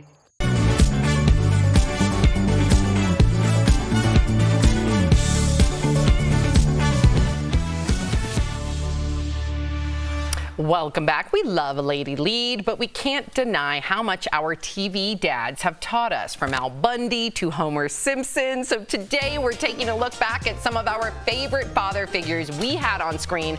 First up, Tony Soprano, right? Now, of course, we realize that Tony was a dangerous mob boss, but what wouldn't Tony Soprano do for his kids? Those who want respect give respect. No, not quite. No, I'm not Tori. I can't do accents. I'm not great. Yes, you are. What about Andy Taylor from the Andy Griffith Show, huh? I love when he was referring to Opie and said, I don't want him to be the kind of boy looking for fights, but I don't want him to run from one when he's in the right. That is such dad advice, am I right? Yep. Mm-hmm. Of course, we can't forget about Ward Cleaver, who always gave good advice to Wally and the Beaver, no matter what they got themselves into. And can't forget Carl Winslow, you guys, from Family Matters. Not only did he have to deal with his own kids, but he had to deal with Steve Urkel's antics, and for that, we admire his patience. What about Mike Brady? He supported the entire Brady bunch and was named Father of the Year after Marcia nominated him on the show. Do you guys remember that? No, Tori shaking her head. No, that's okay. Well, the one and only Danny Tanner, a single dad who had corny heart-to-hearts with his 3 young daughters on Full House, played by the late and legendary Bob Saget. May he rest in peace. Wow. Who's your favorite TV dads? Who am I starting with? Who do you guys want me to start with? Oh, myself. Okay, my favorite TV dad, I know this is a little bit controversial, Walter White. I love that choice. One of my favorite series ever, but I love that at the end of the day, he really would do anything for his family. That's a Sam choice. That's a good one, because he would do anything. Albert? For me, Walter White's a good one. It's hard to follow that, but I'm going to go with Dr. Phil. Dr. Phil. Yeah. He's a dad, too. Wow. 2 different people. Yeah. 2 very different people. You know what? I'm not going to go with Uncle Phil. I'm going with Dr. Phil. No, you're not. No, you're not. No, definitely. It was Uncle Phil. I just love Phil. Your Honor. Yes, he was a judge. Yes. Yes. Your Honorable Judge Phil. Thank you, Sam, for derailing what was already off track. But no, I just like the calming presence he brought into that house. So definitely. I'm going to go with Andre Johnson. I know he's a newer choice, but Andre Johnson from Blackish, Anthony Anderson. I thought the way that they maneuvered all 8 seasons and bringing in such important things that were happening in the moment and giving advice for it, I really felt like that was a really strong show. Relevant, absolutely. Yeah, absolutely. I loved Frank Costanza. Because he wasn't maybe the best dad, but he reminded me sometimes of my family. It was always like, oh, we saw a mouse. That's it. I'm moving. I'm out. And there's always an extreme to him, so I really thought but I feel like Ben Jerry's Stiller, not like that. right. Is Jerry no, extremes? Jerry, but Judy, a little bit more like There we Frank. go. Played by Ben Stiller's dad. Jerry Stiller, exactly. So may he rest. But yeah, he always gave you know about the bra, the cups. I know about the cups. He's just great. I still think I'm going to go with Dr. Phil. Oh my God. Okay. Trying to save yourself. We'll be right back. Did not. Promotional consideration is brought to you by... Do you need some good news in your life? A little sunshine to brighten up those cloudy gray days? Well, then do I have a story for you. One day, a few New York doctors at Memorial Sloan Kettering Cancer Center had an idea, and they wanted to organize an experimental study. Now, the funding they received was so teeny tiny that the study only included 12 patients, and they were all recently diagnosed with colorectal cancer, which is the second most common cause of cancer deaths in the U.S. this year. All 12 of them were in stage 2 or 3 of the disease. All 12 had yet to try chemo or surgery, and the cancer they did have had not yet spread to other organs. It's also super important to note that all 12 had tumors with a specific genetic mutation. It's called mismatch repair deficiency, or MMRD tumors. These guys are quite resistant to chemo and radiation. The experiment rested on a drug called dostarlimab. Doctors have used it before to treat other cancers, but never rectal cancer. This drug is a type of drug called an immune checkpoint inhibitor. And instead of going ahead and killing the cancer cells itself, this drug, this little nifty little guy, he goes into the body, he identifies and unmasks cancer cells Scooby-Doo style, and then binds to it and helps the body's own immune system attack those cells efficiently. So the 12 patients, they received an infusion of dostarlimab once every 3 weeks for 6 months. This treatment, and this is super important, was supposed to be followed up with chemotherapy and surgery for the participants. But let me tell you something amazing. Not one of the 12 patients needed it. 6 months after beginning the drug, all 12 were in complete remission, with nary a tumor being detected from any of them. And not one patient relapsed during the follow-up period, which was up to 2 years. Best of all, the 12 who were preparing for these life-changing procedures, if this didn't work, had virtually 0 complications or side effects. You just don't hear this. 100% rate of cancer remission, it's unheard of. Quote, "I believe this is the first time this has happened in the history of cancer," said medical oncologist Louis Diaz Jr. The co-author of the paper, Dr. Andrea Sersic, added the experiment resulted in, quote, "a lot of happy tears." Now, the British pharmaceutical company GlaxoSmithKline will be expanding the budget and the study to include more patients and to see if the results can be replicated.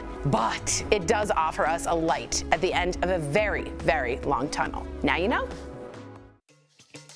Are you skeptical of headlines and what you see on social media?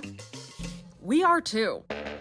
The Verify newsletter helps you distinguish between true and false information by answering your questions. It provides fast facts on trending topics, spotlights major stories, and even includes a daily fun fact for all those trivia buffs out there. Get Verify's fast facts delivered every weekday to your email inbox. Go to verifythis.com/email to check it out.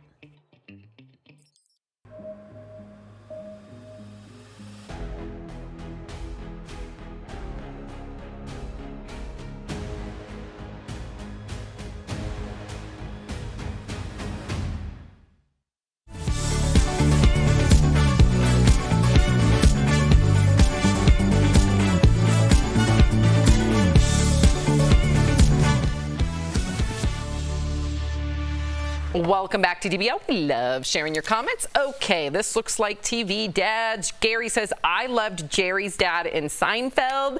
Jackie said, Phil from Modern Family is my absolute favorite. Yeah, Phil Dunphy was good. Yeah. And Sarah says, I love TV dads because they truly feel like family when you watch enough. Some people even feel raised by them through the TV. We forgot about Samantha's dad, Tony Danza. How did we forget about him? Also a big one, Sherman Hemsley. The Jeffersons. Oh my gosh, that was amen. so long ago. I'm gonna but lose the young folks, but like he was like the original kind of charismatic black TV dad. Had issues with the neighbors, issues with his wife. It's I don't know. We could not mention him. Oh, we forgot Lester from 227. Oh yeah, Lester. Yeah. Ooh, Mary. Lester from 227. We are losing anybody under 40. That is okay. That's where Regina King got her start. She was a young Regina King was on that show. That was her. That was her breakout. There you have it. DBL's new every day. We will see you on Monday, same time, same place. Have a happy Father's Day weekend. Love you, dads. Love you, dads. Love you, We love you, daddies. Just dad.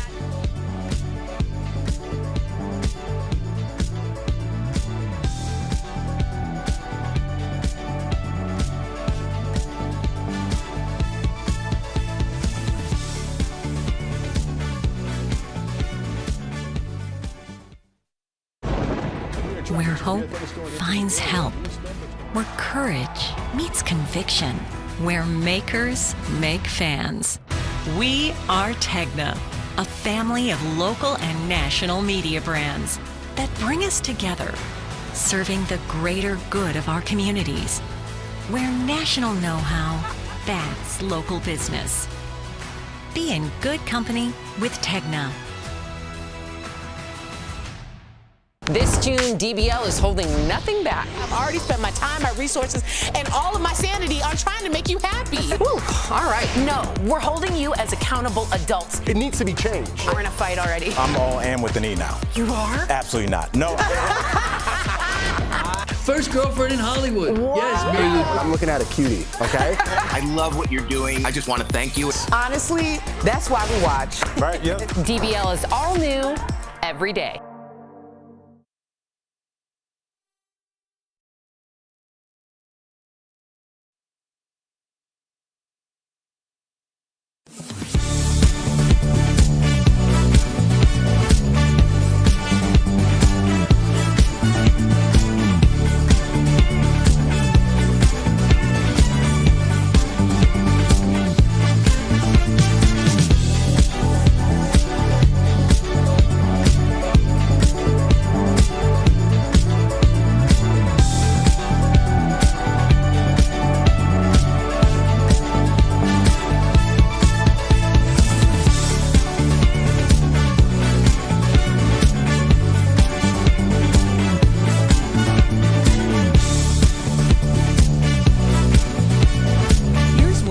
Talking about today on Daily Blast Live. A new revelation at the latest January 6th hearing. Did Trump put Pence's life in danger more than we knew?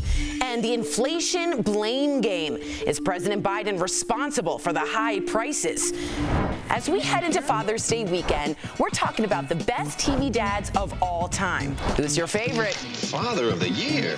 Plus, Chef Jernard is firing up the grill for the ultimate dad meal. Drake drops a new album overnight, but why are some fans saying it's a flop? And Harry Styles stops his show to give a very special shout out.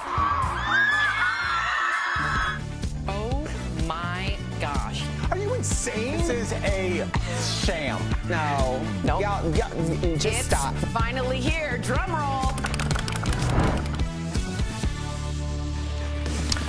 Welcome to DBL. Okay, first things first, we heard from the January 6th committee yesterday. You all have a lot to say about it. They laid out new evidence that Donald Trump demanded then VP Mike Pence to join what they say was his illegal efforts to overturn the 2020 election. We also heard how close Pence came to danger that day with these new photos showing him in a parking garage under the Capitol just steps away from the angry mob. We also heard about a phone call between Trump and Pence on that day. Here's what Ivanka Trump testified about it. When I entered the office the second time, he was on the telephone with who I later found out to be was the vice president. The conversation was pretty heated.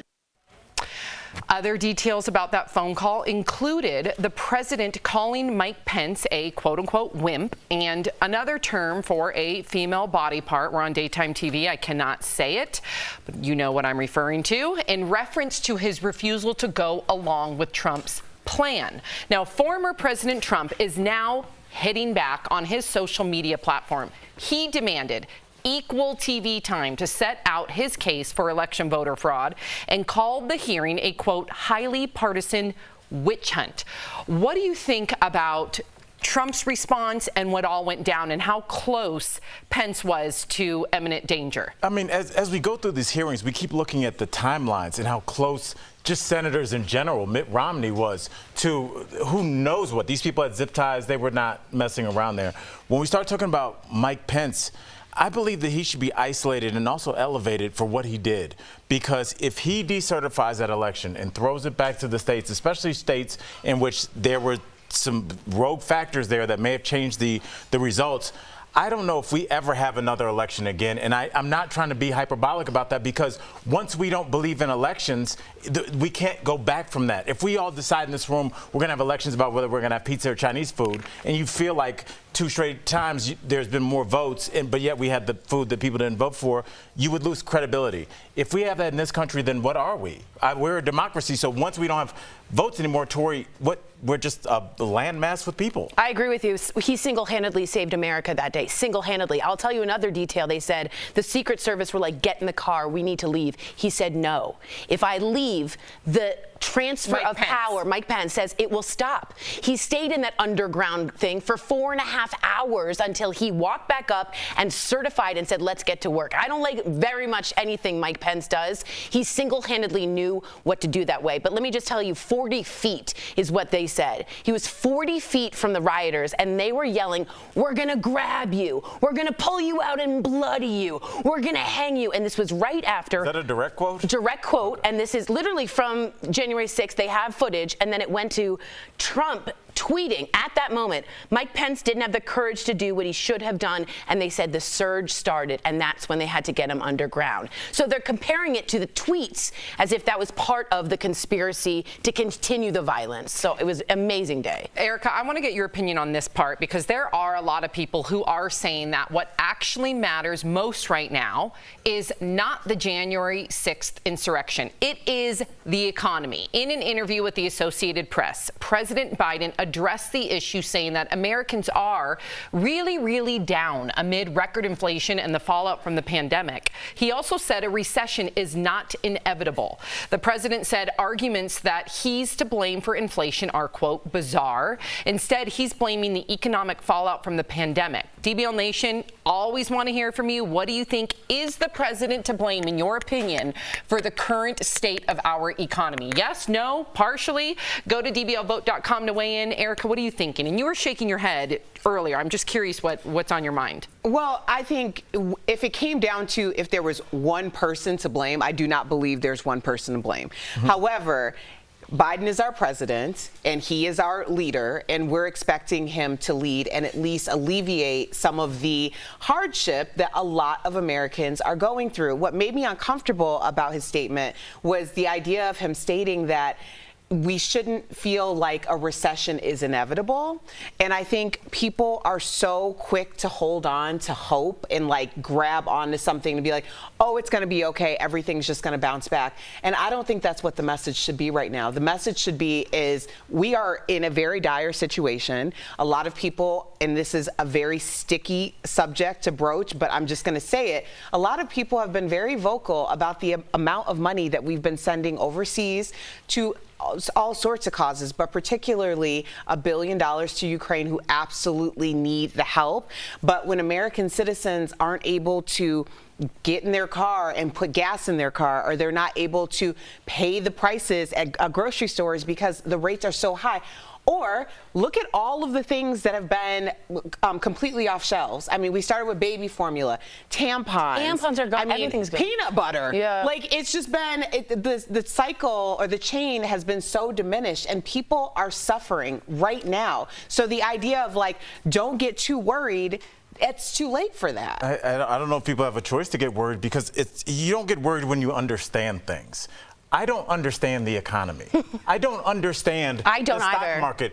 I'll tell you, when I was out on the stock market, when they said that if Elon Musk mentioned one of his coins on Saturday Night Live, I was like, the comic in me is like, oh, this is all nonsense. I was like, this is all made up at that point. It's all made up at that point. So if I, as a regular citizen, and the viewers, we're just like, well, what is this? Then it's that's all we have, Erica, because I can't explain it. So who's responsible in your eyes? It doesn't matter if you think it or not, it's Biden. Right now, it has to be Biden. The buck stops with the president. If you can't buy not bread. The 20-year war we were in before? To them, the voters, the constituents, it doesn't matter. And but Biden maybe knows somebody that. should remind us as a country we've made decisions. Agree, but people live in the now. They are very short attention span. Let me tell you what Biden did say. He did sign legislation to make shipping goods cheaper. The Ocean Shipping Reform Act, this was yesterday. It passed unanimously in the Senate in March. It will help lower retailer costs, and it will empower Federal Maritime Commission to investigate late fees. They will bring down prices to give American families a bit more breathing room. But I will say this is the other side. Some people are saying Biden shut off the Keystone XL pipeline day one. Truckers aren't going to be able to afford diesel, or gas prices are astronomical. What are you going to do about it? We know that it's about the war. So there's two sides. He's trying, but when you can't buy bread, you go to the president. Wow. All right, well, the final vote, let's see what our viewers believe. They say, is President Biden to blame for the state of the economy? 38% of you say yes, 56% say no, and 6% say partially. Wow, that's very telling. Yeah, partially. I know. Coming up on DBL, in honor of Father's Day weekend, we're talking about the best advice we've ever gotten from our dads. Plus, we're talking about all the most loved dads from TV shows we've watched over the years. Do you have a favorite?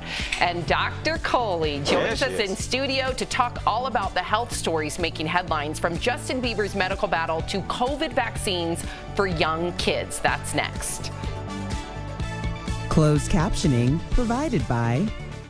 This June, DBL is holding nothing back. We're holding you as accountable adults. It needs to be changed. This is what you want, and this is what you're going to get. If we're going to be real, let's be real. Honestly, that's why we watch. Right, yep. DBL is all new every day. Okay, a lot of people are like, I don't agree with Tori on this one. When I said the buck stops here, they say the buck stops with the Federal Reserve, and that's not Biden. He can't touch that, and I agree with that. But I mean, does it matter to the American people? And to me, you're going to go to the president, and even if it's not fair and his hands are tied.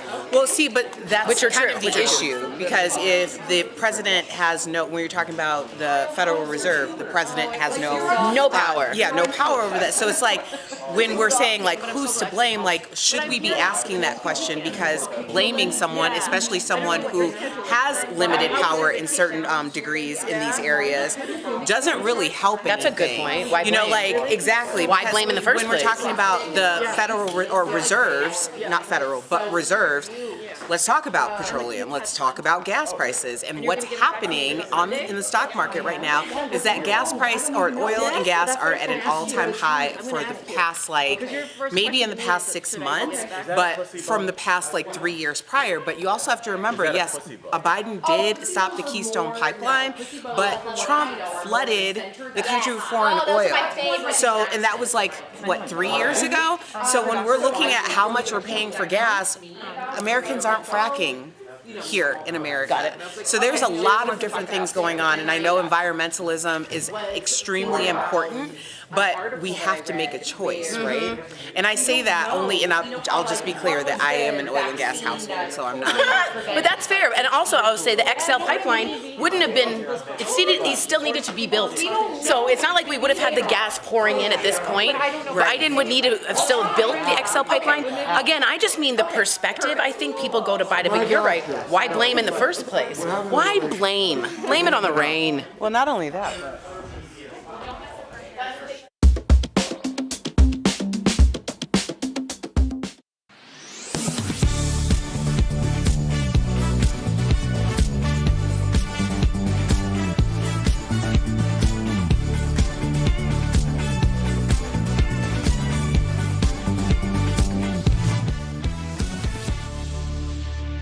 Welcome back to DBL. More than a year and a half after the oldest Americans gained access to coronavirus vaccines, the FDA has authorized vaccines for children as young as 6 months. Here to talk to us about this is our favorite doctor, Dr. Coley. Yes, Dr. She's been everywhere, by the way. She's like on her doctor tour right now. She's all over the nation, but she's here now. Okay, so Dr. Coley, kids don't get that sick from COVID, right? We all know that. We talk about that. So should young kids, as young as 6 months, actually be getting the vaccine? What's your opinion? And then I'll tell you what kind of changed my mind. You know, 100% yes. I have actually been waiting for this day because my niece is 6 months old, so she's just eligible. My nephew's 4.5, and I told their parents to take them on Monday. So I told them to take time off of work so that hopefully it comes through this weekend. And the reason, guys, is one, we have to do it for our kids. So even though they don't get that sick, we don't know what the long-term effects of this virus are on our kids. We know that kids get long COVID. We know that kids have died. Now, even if they get infected, the vaccine is likely to make their infection milder and, you know, more likely to help them recover quickly. And they make it less likely for us to catch it, too. So we're doing it for the kids. We're doing it for ourselves, making sure we don't have to get out of work. And we're doing it for our fight in the pandemic because if they get vaccinated, they can't spread as efficiently, and that helps, too. And my number one thing was, okay, I'm going to get them vaccinated. You know, I lost my brother-in-law, Eric, and I don't want it to spread to other people. But then I thought, but then they don't get really that sick. But then what changed my mind is reading the article about we don't know, like, for instance, what was the disease that later turned into HPV? And if you had gotten vaccinated for it, then you would not have, you know, been at risk for it. So things like that. We don't know what COVID will amount to later on. So getting the vaccine protects our children from what could happen later on, in my opinion. Is that accurate? 100%. I mean, HPV causes cervical cancer, preventable. EBV, we've learned, which causes mono, causes multiple sclerosis, also preventable with vaccine. Chickenpox causes shingles, also preventable with vaccine. So we don't know these viruses can live inside us forever. Well, speaking of shingles, because I know that there is a connection to this story, but Justin Bieber recently announced that he has Ramsay-Hunt syndrome and it paralyzed half of his face. So what is the syndrome and how common is it? It's so tragic for him to have it at such a young age. Usually we see it in older people, 60s, 70s, so it's pretty rare. Only about 5 cases out of every 100,000. But essentially what it is you get chickenpox as a child, and then it lives inside you forever, even after you get better from the acute illness. And then an infection, stress, anything that suppresses your immune system causes that virus to wake up, start replicating, cause inflammation in the facial nerve, which can then cause basically paralysis of that. And depending on how quickly it's treated, the paralysis could even potentially be permanent. I was wondering, that's terrifying. I want to get this really quick. Father's Day is this weekend. Hi, Dad. He's not watching. How can we give the gift our dad? How can we give health to our dad? That's what I really want. I want him to stick around forever. You know, I think the best gift we can give our dad on Father's Day, in addition to the money clip and the ties and the brunch, is the gift of health. And we have to know that heart disease is the #1 killer of men. And the American Heart Association says that 80% of heart attacks and strokes are preventable with the right strategy. So we got to remind Dad to do his heart disease screening. That's cholesterol, diabetes, get his blood pressure checked. But we also have to remember cancer screening in our dads. Prostate cancer, skin cancer, colon cancer. Just make sure to remind Dad to do all that while you're talking with him over brunch. I love Perfect. it. He'll be happy about Cheers. that. Colon cancer. Yeah, exactly. I love it. Thank you, Dr. Coley, as always, for providing all this information. If you have a question you would like answered by Dr. Coley, write us on social media or send us an email to info@dailyblastlive.com. Coming up on DBL, what's the best advice you've ever gotten from your dad? Watch DBL. We're talking all about that next. Thanks, Dr. Coley. QR codes have become popular with restaurants and other businesses throughout the pandemic as a touchless way to share information. Verify viewer Stephanie told us she received a postcard in the mail claiming to be from Amazon.com and inviting her to test a new product. The postcard said the recipient could scan a QR code to register their name and contact information if they're interested. And she wanted to know if it was legit. So we reached out to Amazon and they confirmed that the postcard that Stephanie received, it's a scam and it's not authorized by Amazon.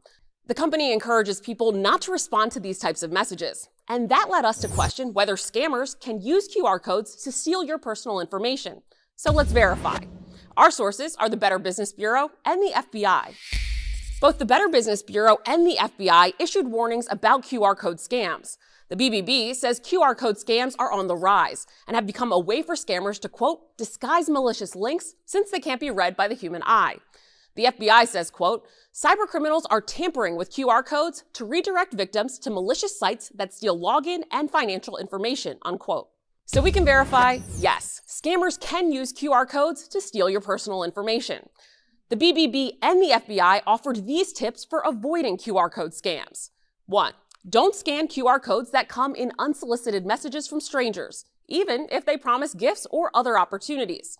2. After scanning a code, check the website URL to make sure it's authentic before entering any personal information.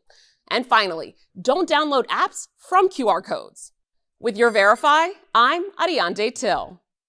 Are you skeptical of headlines and what you see on social media? We are too. The Verify newsletter answers your questions, clarifies what's true and false, and even includes a daily fun fact. Go to verifythis.com/email to check it out.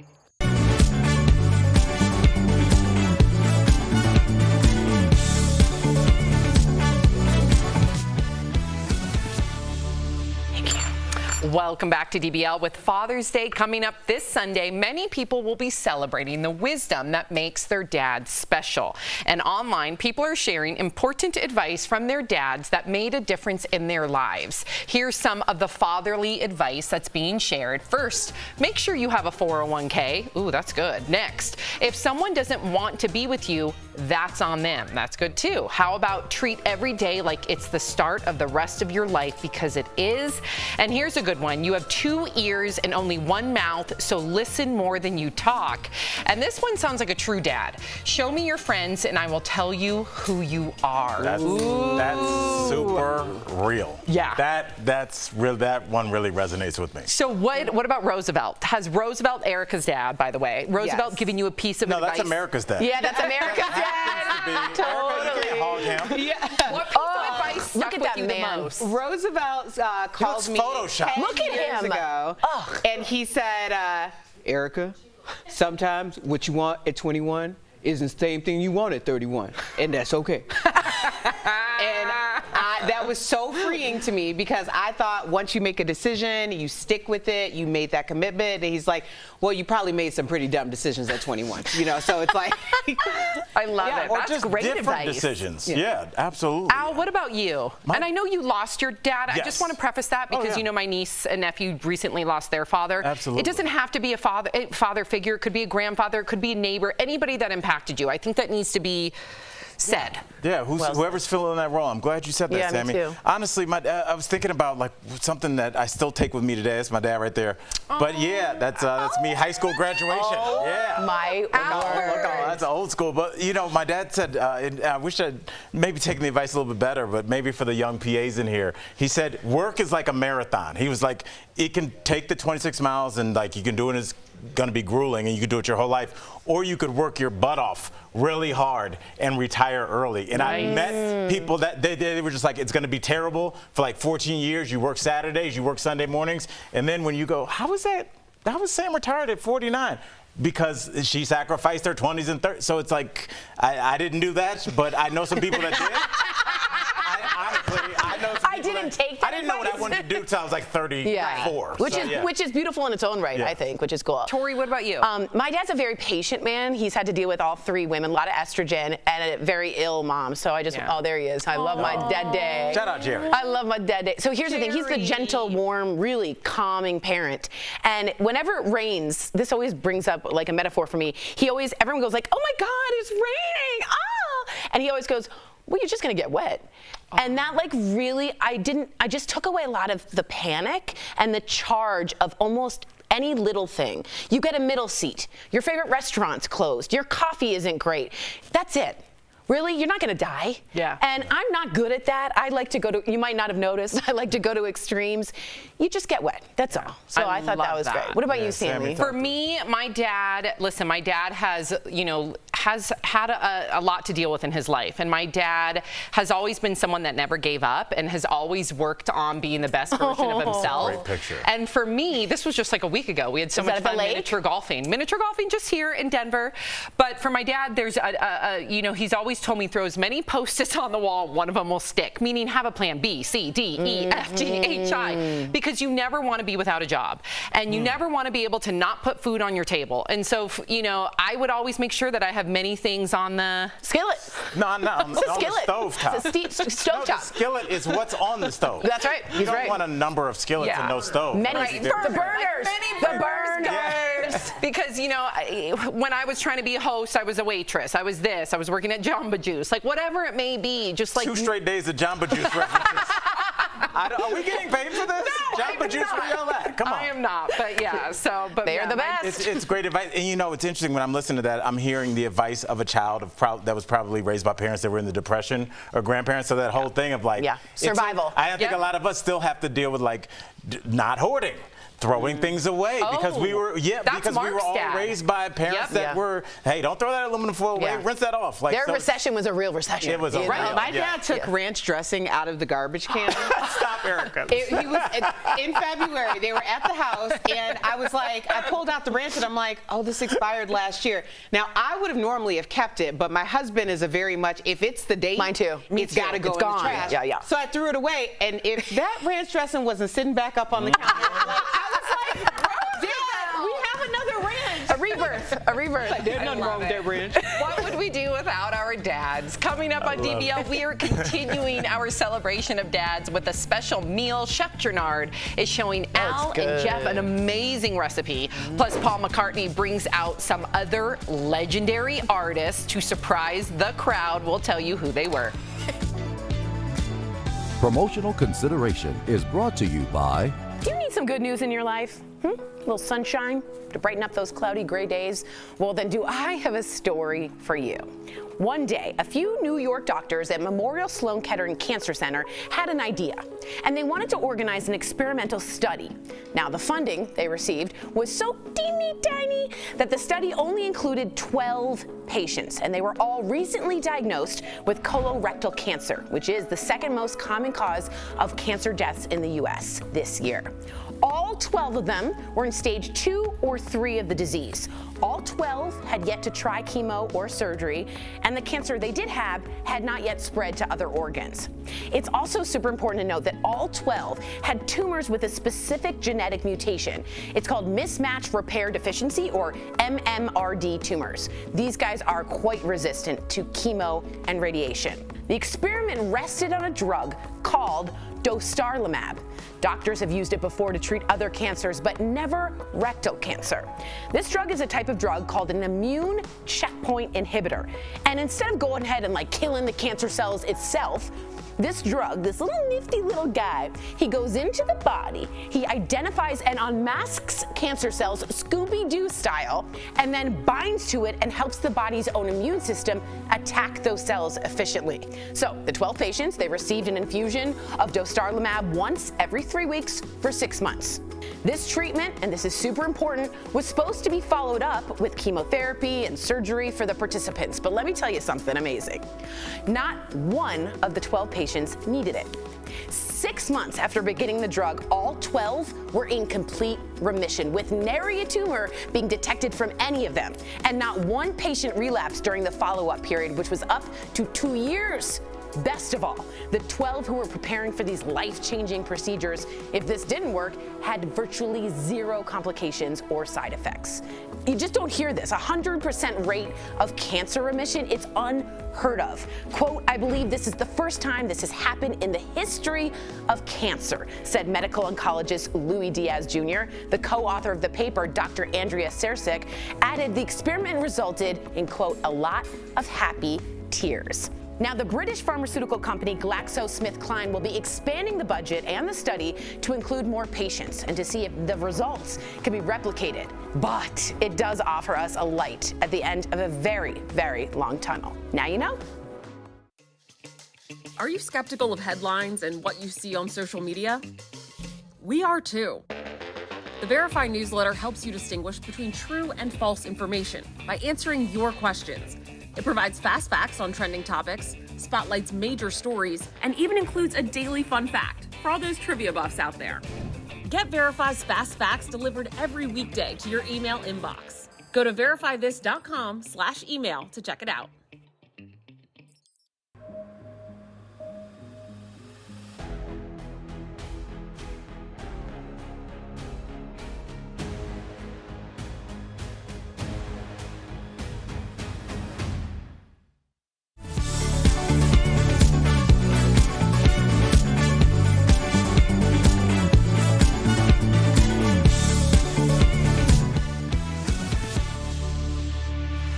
Welcome back. We have to give a big DBL shout out to my home team, the Golden State Warriors. Yes, Sam's the team claimed another championship last night, defeating the Celtics 103-90 in Game 6 of the NBA Finals. This is their 4th title in the last 8 seasons. They celebrated by spraying each other down with ridiculously expensive bottles of champagne. As you do. Sam, how did you celebrate your home team's win last night? I was happy for them. Who did you think played the best? When did you find out? When did you know? Klay Thompson. There you go. Draymond Green. Steph Curry. See, don't challenge me. Good job, Sam. Like a substitute teacher would. Draymond, sit down. Draymond Green. Draymond Green. Hey. Yes, okay. My husband's more of a fan than me. If you're leaving us, you can watch the second half of the show online. Watch on YouTube, dailyblastlive.com, or our app. But if you get the second half of the show, here's what's ahead. Chef Gennard is firing up the grill for Father's Day. He's got the perfect recipe. And Drake releases new music. But find out why it's not getting rave reviews from everyone.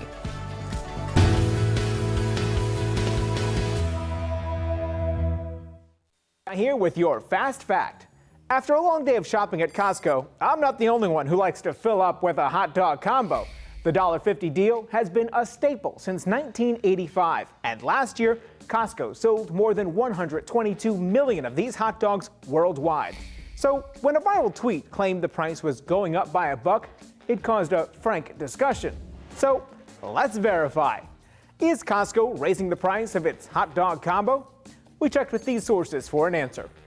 The store is synonymous with the $1.50 combo, and Costco executives assured shareholders the price won't change anytime soon. Let me just say, the price when we introduced the hot dog soda combo in the mid-'80s was $1.50. The price today is $1.50, and we have no plans to increase the price at this time. We also gave a few staffers the hard task of independently checking prices at their local stores, and confirmed you can still get a hot dog and a soda for $1.50. So, no, Costco is not raising the price of its hot dog. With your fast fact, I'm Brandon Lewis.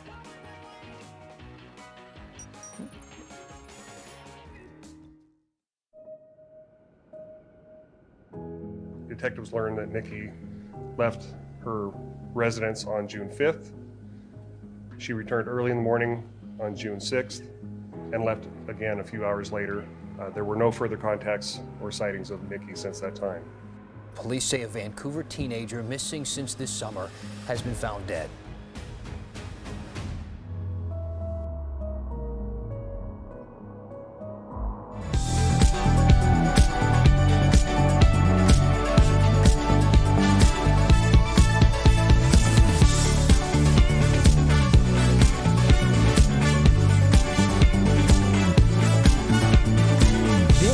Is Daily Blast Live. We're talking about what you're talking about. Oh my gosh. Are you insane? This is a sham. No. Y'all just stop. Finally here. Drum roll. How can you say you know what I'm feeling, know what I'm feeling, but you don't feel nothing, nothing is healing, time is just killing. How can you say know what I'm feeling? Welcome to DBL. Well, you just heard Drake's first single, Falling Back, from his new album. The video shows him marrying about 30 women plus, right? We're kicking off today's music-themed segment by talking about the rapper's new album. He dropped it at midnight. It's called Honestly Nevermind, and fans are surprised because he seems to be taking his music in a totally new direction. So far, the album is getting some pretty negative reviews. One fan said, no disrespect, but that honestly wasn't it. While another said, Drake's surprise album was like when your teacher surprises the class with a pizza party and you end up with this. But to be fair, let's listen to another song before we give our opinion. Oh, when you're ready, we can put this behind us. Maybe we can find us again. I know. Put this behind us. That sounds like Bieber on that second one. Yeah. I was not feeling the first track. That's Falling back. I was not. With Tristan Thompson as the best man. Yeah, did y'all see that? Yeah. Tristan Thompson was the best man, and then I thought, oh. Yeah, first of all, Cavs. But honestly, 2016. But I looked at that, and it made me strangely think about Outkast. Outkast was still a famous group from 25 years ago, and their first hit album was Southern hip hop, heavy bass lines, talking about Cadillacs, Southern stuff, kicking it. And their next album was AT-Aliens, which was very different. And then their third album, they addressed all the things that people were saying about the second album. The only difference is there was no internet around. So you could experiment. You could say, we're going to go from a heavy Southern bass line to kind of like an ethereal elevator, me and you, your mouth, like the different kinds of things that people hadn't heard. But now the internet, Erica, I think it takes so much more gumption, is that the word I'm looking for? I Probably use gumption, not to go out there, because the internet's going to rip But you did you apart. like it? I loved it. It was a huge hit, yeah. No, not Outkast. Yes. This song, did Al Jackson like I it? can't judge that song, because here's who's going to judge that song. A young person in a club with 2.5 drinks in them. When that bass line... club song. Yes, it absolutely is. That's a club song? When that comes on, yes. So that's slow. who that song's for. That's not for us driving home to go see our families. These are definitely... This is club music. Summer club music, yeah. People are talking about like house music influence, especially when you start talking about the Midwest, that sound. However, this is Drake's ultimate thing, and this is the reason why so many people are talking about it, is because he actually lives in the cross-section of all intersectionality. Like whether it's him being a Canadian and being super popular in America as well, when it comes to gender, when it comes to socioeconomics, when it comes to race. He lives in that cross-section, which means that he's for everybody, but there are going to be moments where he's not going to be for specific people because he doesn't fall into that lane. Okay. But Drake probably has one of the most diverse fan bases of all times. Yeah. All right, Erica Cobb there. Wow. Sir Paul McCartney, though, threw himself a birthday celebration during his concert last night at MetLife Stadium in New Jersey. Well, he had several special guests on stage to perform with him. I was there. Al was not there. But take a look at the first surprise for the crowd.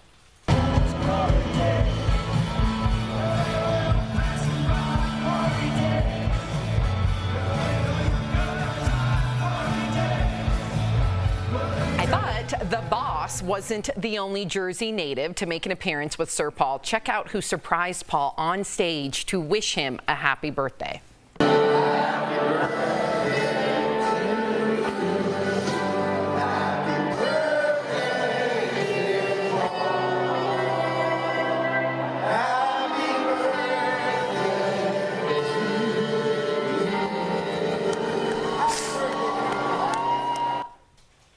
So that is John Bon Jovi. I did not recognize him. I'll be real. I did not. Yeah, he's gone into that white, more fluffy Einsteinian hair.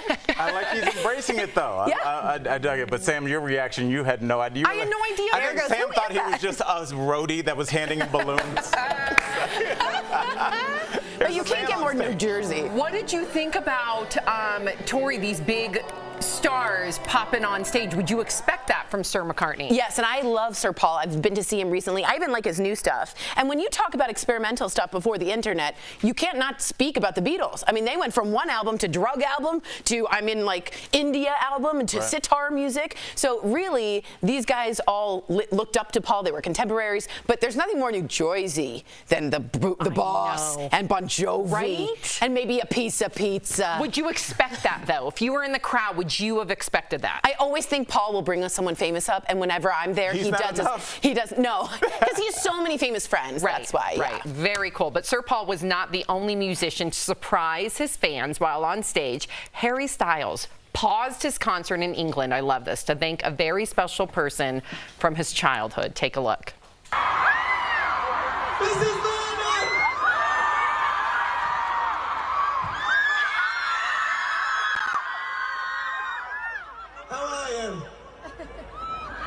I heard you're retiring. I'd just like to thank you for everything in those formative years. And yeah, thank you so much. Oh my gosh. I didn't expect that, Mrs. That speech Berman. got you? Yes, that speech got me. That was Harry's first school teacher. You're a former teacher. I know. It just, there was no, he didn't say much. Do you not have a heart? I'm sorry, I didn't hear him say When anything. your former student came on the show and talked to you, you were crying like a baby. Yes, but he was able to finish his sentences. I'm sorry. Wow. Is this like a bet? He was overcome. Anybody at home, did you hear one thing he said? He said, well, hey, good luck to you, bro. He said, thank you for my formative years. That's what you say when you get out of an Uber. Hey, good seeing. He said, thank you for my formative years. Love Uber pool. What? He got down on his knees. No, he did. He was standing the whole time. No, he got down on his knees and was blown away that she was there. And I would do that too if I ran out of words. You got to do something physical. Oh my gosh. Shame comedy. on you. Shame. You and the Grinch have a lot of Amen. Yes, Your heart you is do. 2 sizes too small. Let's listen. Let's listen. Okay, See? no words still. Look at it. That could be the beginning of Rocket Man. That's nothing. Okay, now he walks over. Listen, stop talking. I heard you're retiring. Retiring? I'd just like to thank you for everything in those formative years. And yeah, thank you so much. Why am I right all the time? You're not. I wouldn't even watch the show because I'm like, okay, Al's going to be right, so let's watch something else. I'm sorry, everybody. Yeah. That was pretty good. No, don't point at me. I know. I try and get like nice people on my side. Never works. Nope. Wow. No. Okay. Oh, God. Let me dry them tears. So, she can dance, you guys. Check this out. Angelina Jolie and Brad Pitt's 16-year-old daughter, Shiloh, showed off her moves in a new video released by Hamilton Evans Choreography. Take a look. And you gon' feel it for 2 weeks when I release you in them streets and keep my meaning discreet. Keep the cleaning, my Jeep and put that Yeezy in your teeth. Let my Jeeps off they leashes if you even think to speak. I'ma give a whole new meaning when you said you live in a dream. We could keep it. Wow. Yeah. Yeah. I mean, you come with 2 of the most charismatic people in the world. You have to come out with, I mean. I don't know if her parents had anything to do with that. When I think, that's God given. Jolie and Brad Pitt You stop, can dance. Tori. I'm just saying she's shown because I think you come from 2 people that are just like brimming with charisma. I thought she did very good. That's where you think that comes. I think there's a lot of hard work. I think there's just natural gifts. Like some people's shoulders and hips move like that. I think she's going to be a huge star. I don't know. I do too. You know, I don't know like what you can do with just dancing, like backup or whatever. No, a lot of, listen, you can choreograph, you can dance. A lot of those dancers ended up becoming singers if that's what she wants to do. Sky's the limit for her. Maybe She's it's just got an outlet. Skills. And that's at Millennium Dance Studio, right there in Studio City, where Mark and I learned our dance for our wedding. Wow. Very similar, I'm sure. Was not. Terrible. So cute. All right, coming up, TV dads, we will never forget. We're talking about some of our favorites from classic TV shows over the years and grilling out with Chef Gernard. He's cooking up a delicious recipe for dad this Father's Day weekend. 2 weeks when I release you in them streets and keep my meaning discreet. Keep the cleaning, my Jeep and put that Yeezy in your teeth. Let my Jeeps off they leashes if you even think to speak. Closed captioning provided by.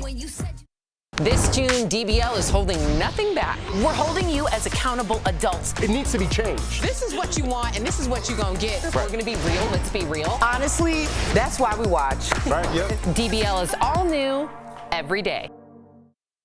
Interesting is she's very shy. She was normally didn't want to be in the spotlight. We were just talking about my former student. He just texted me just now. Look at the time. What'd he say? What'd he say? He dropped a new album. My boy Lyndon, who I can't believe I taught him in middle school. He's now an accomplished Tell musician. everybody where they can see it. Yes, okay, go to Apple Music. I'm just pulling this up. He just sent it. Earn the Title is the name of it, and it's Lyndon Laveau. Laveau has an X at the end. It's under Hip Hop and Rap 2022. Lyndon with a Y, Lyndon Laveau.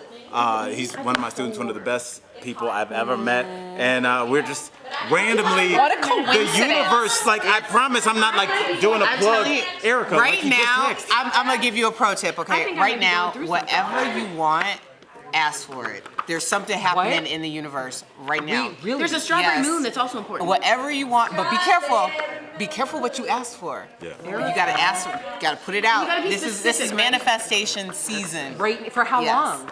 I don't know, but I just know it's right happening. I know we in it. Okay. We are in I know it. we in it. I like full moons and strawberry moon is double. out there? Yeah, go ahead. I want DBL to win an Emmy. Yeah. Oh yeah. Like not in 10 years, like next year. Yes. Next year. Okay. You know what I'd like? Watch this magic. That's right. I'd like some ice cubes. An ice pack. That's what I'm manifesting, an ice pack. It's warm, and guys, in Denver, we've had a heat wave. I didn't know if you knew. No, they just had a heat advisory. It's a heat wave? We haven't had a heat advisory in like 8 years. In like 10 years. Yeah. I remember being this hot last summer. But today is a heat advisory, like dangerously hot. It could get up to 101. And that's just the temperature, not the wind, not the heat. What's the word for it? Air pollution. No. So in India, I know Al doesn't know this story. They skipped a whole spring. They went from winter to summer. It's very hot there.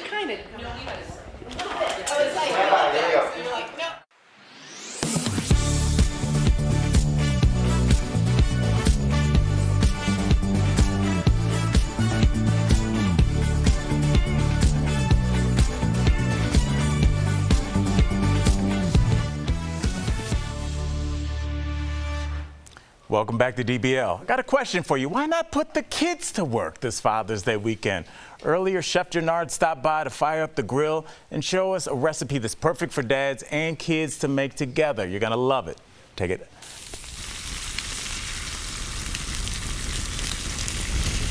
Reunited and it feels so good. Chef, we're in person today. Right? This is the best, huh? Yeah, My we manifest that thing in, huh?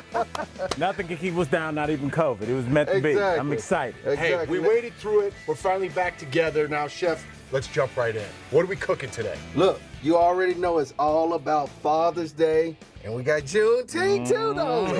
But we're Double holiday. I know, yes. right? Look, 2 days off, I say. I'm here for that. So we're gonna do a Korean Coca-Cola barbecue sauce flank steak that we're gonna grill up. Okay. So good. Because I was about to take a sip off of this Coca-Cola. Don't do that. No, not until after you blend it in. So very simple, as you can see here. Look at this beautiful flank steak. The marbling is all about the marbling because of that flavor that's in there. And you can find this at any of your local butchers, your fresh markets, you name it. Any grocery store, they should have some of this. But then the sauce. That's the thing. This is what you need. You need gochujang. Gochujang is that key.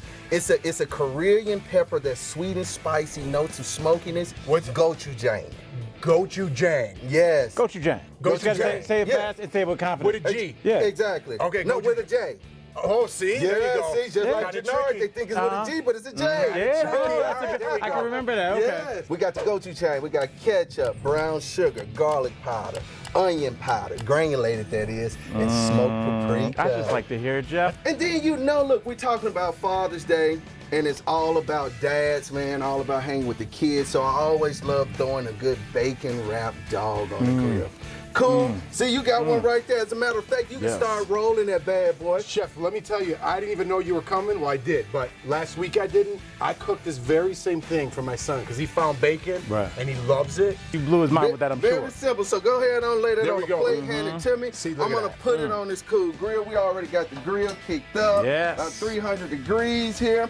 And the thing is, the hot dogs, they cook relatively fast, guys. Because that bacon will get it going. Yes, Okay. and the bacon is also adding that flavor to it. Because you got to think about that hickoryness seeping into that hot dog, so it really pairs so well with the nice hot dog. And remember, for those that are like, hey, look, I don't want to eat meat, they can do a veggie dog, they can get veggie bacon and wrap it around it, or you can do a turkey dog and you can do turkey bacon. It's your world. Tomato, as I say. I love it. But now on to these flank steaks here. Oh, now what you want to do is, because we already got the sauce, you want to actually just add a little salt to it, little cracked black pepper.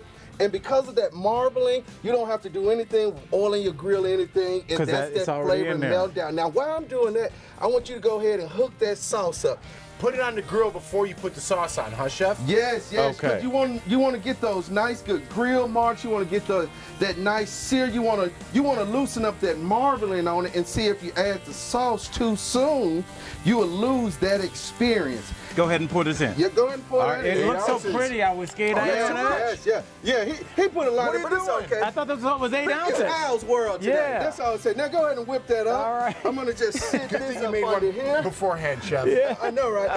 But you know we have brown sugar, and then also the cola has sugar in it. Right. So as you cook it, it reduces down, and it still gets thick. So even if you use a lot of sauce, it's fine, because the longer it cooks, the more It's it gonna reduces thicken up. down. Do this and then reduce it. Yeah. All right, now look, we have the flank steak done. Look at that. Look at that beautiful Magic of glaze on TV. it. Yes, because the key is when you're searing the flank steak, and once you get those grill marks on them, you want to lightly take your brush or so and then just baste them as they're going and allow that sauce to caramelize on them. Remember what I was just telling you about? Yes, sir. It's And, all about the Yes, caramelization. and it's free to grab one. We got the bacon wrap dogs already Chef. hooked up. Got some thin onions. I forgot how Let much I me get miss in having here. you here, Chef. I know, right? Look at this. Yes, Let me we're pull never this letting out. this much time pass again. That's right. Guys, if you want this recipe, you can go to Daily Blast Live website, Yes. lay out all the ingredients. Yeah.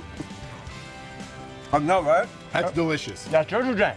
Yes. That's Gochujang. That's And a that key ingredient. tender, 8 minutes. Gochujang, and don't pour a whole can of soda in there, and you guys are going to be all right this Father's Day. You live and you learn. Happy Father's Day. Thanks, Chef. We'll be right back. Thanks, y'all. QR codes have become popular with restaurants and other businesses throughout the pandemic as a touchless way to share information. Verify viewer Stephanie told us she received a postcard in the mail claiming to be from Amazon.com and inviting her to test a new product. The postcard said the recipient could scan a QR code to register their name and contact information if they're interested. And she wanted to know if it was legit.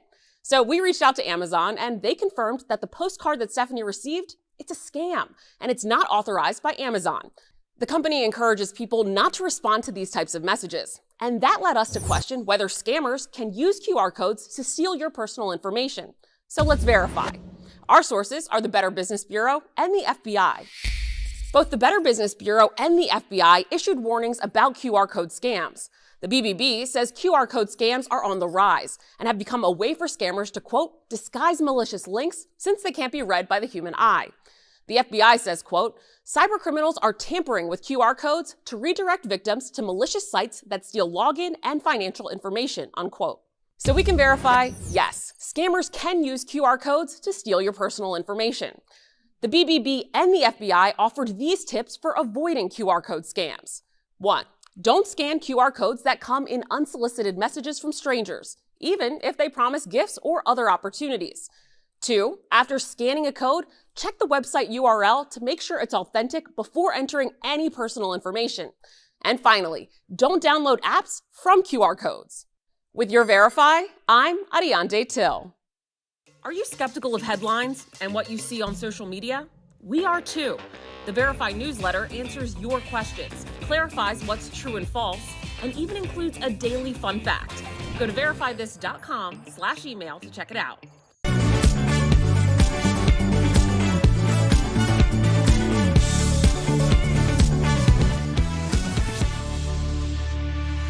Welcome back. We love a lady lead, but we can't deny how much our TV dads have taught us, from Al Bundy to Homer Simpson. So today we're taking a look back at some of our favorite father figures we had on screen. First up, Tony Soprano, right? Now, of course, we realize that Tony was a dangerous mob boss, but what wouldn't Tony Soprano do for his kids? Those who want respect, give respect. No, not quite. No, I'm not Tori. I can't do accents. I'm not great. Yes, you are. What about Andy Taylor from the Andy Griffith Show, huh? I love when he was referring to Opie and said, I don't want him to be the kind of boy looking for fights, but I don't want him to run from one when he's in the right. That is such dad advice, am I right? Yep. Mm-hmm. Of course, we can't forget about Ward Cleaver, who always gave good advice to Wally and the Beaver, no matter what they got themselves into. And can't forget Carl Winslow, you guys, from Family Matters. Not only did he have to deal with his own kids, but he had to deal with Steve Urkel's antics, and for that, we admire his patience. What about Mike Brady? He supported the entire Brady bunch and was named Father of the Year after Marsha nominated him on the show. Do you guys remember that? No? Tori shaking her head? No, that's okay. Well, the one and only Danny Tanner, a single dad who had corny heart-to-hearts with his 3 young daughters on Full House, played by the late and legendary Bob Saget. May he rest in peace. Wow. Who's your favorite TV dads? Who am I starting with? Who do you guys want me to start with? Oh, myself. Okay, my favorite TV dad. I know this is a little bit controversial. Walter White. I love that choice. One of my favorite series ever, but I love that at the end of the day, he really would do anything for his family. That's a Sam choice. That's a good one, because he would do anything. Albert? For me, Walter White's a good one. It's hard to follow that, but I'm going to go with Dr. Phil. Dr. Phil. Yeah. He's a dad, too. Wow. Two different people. Yeah. Two very different people. You know what? I'm not going to go with Uncle Phil. I'm going with Dr. Phil. No, you're not. No, you're not. No, definitely. It was Uncle Phil. I just Judge love the... Phil. Your Honor. Yes, he was a judge. Yes, yes, Your Honorable Judge Phil. Thank you, Sam, for derailing what was already off track. But no, I just like the calming presence he brought into that house. So definitely. I'm going to go with Andre Johnson. I know he's a newer choice, but Andre Johnson from Blackish, Anthony Anderson. I thought the way that they maneuvered all 8 seasons and bringing in such important things that were happening in the moment and giving advice for it, I really felt like that was a really strong show. Relevant, absolutely. Yeah, absolutely. I loved Frank Costanza. Because he wasn't maybe the best dad, but he reminded me sometimes of my family. It was always like, oh, we saw a mouse. That's it. I'm moving. I'm out. And there's always an extreme to him. So I really thought but I feel like Ben Jerry's not like that. Right. Is Jerry No, Jerry, but Judy, a little bit more like Frank. Played by Ben Stiller's dad. Jerry Stiller, exactly. So may he rest. But yeah, he always gave, about the bra, the cups. I know about the cups. He's just great. I still think I'm going to go with Dr. Phil. Oh my God. Okay. Trying to save yourself. We'll be right back. Did not. Promotional consideration is brought to you by... Do you need some good news in your life? A little sunshine to brighten up those cloudy gray days? Well, then do I have a story for you. One day, a few New York doctors at Memorial Sloan Kettering Cancer Center had an idea, and they wanted to organize an experimental study. Now, the funding they received was so teeny tiny that the study only included 12 patients, and they were all recently diagnosed with colorectal cancer, which is the second most common cause of cancer deaths in the U.S. this year. All 12 of them were in stage 2 or 3 of the disease. All 12 had yet to try chemo or surgery, and the cancer they did have had not yet spread to other organs. It's also super important to note that all 12 had tumors with a specific genetic mutation. It's called mismatch repair deficiency, or MMRD tumors. These guys are quite resistant to chemo and radiation. The experiment rested on a drug called dostarlimab. Doctors have used it before to treat other cancers, but never rectal cancer. This drug is a type of drug called an immune checkpoint inhibitor. And instead of going ahead and killing the cancer cells itself, this drug, this little nifty little guy, he goes into the body, he identifies and unmasks cancer cells Scooby-Doo style, and then binds to it and helps the body's own immune system attack those cells efficiently. So the 12 patients, they received an infusion of dostarlimab once every 3 weeks for 6 months. This treatment, and this is super important, was supposed to be followed up with chemotherapy and surgery for the participants. But let me tell you something amazing. Not one of the 12 patients needed it. 6 months after beginning the drug, all 12 were in complete remission, with nary a tumor being detected from any of them. And not one patient relapsed during the follow-up period, which was up to 2 years. Best of all, the 12 who were preparing for these life-changing procedures, if this didn't work, had virtually 0 complications or side effects. You just don't hear this. 100% rate of cancer remission, it's unheard of. Quote, I believe this is the first time this has happened in the history of cancer, said medical oncologist Louis Diaz Jr. The co-author of the paper, Dr. Andrea Sersic, added the experiment resulted in, quote, a lot of happy tears. Now, the British pharmaceutical company GlaxoSmithKline will be expanding the budget and the study to include more patients and to see if the results can be replicated. But it does offer us a light at the end of a very, very long tunnel. Now you know. Are you skeptical of headlines and what you see on social media? We are too. The Verify newsletter helps you distinguish between true and false information by answering your questions. It provides fast facts on trending topics, spotlights major stories, and even includes a daily fun fact for all those trivia buffs out there. Get Verify's fast facts delivered every weekday to your email inbox. Go to verifythis.com/email to check it out.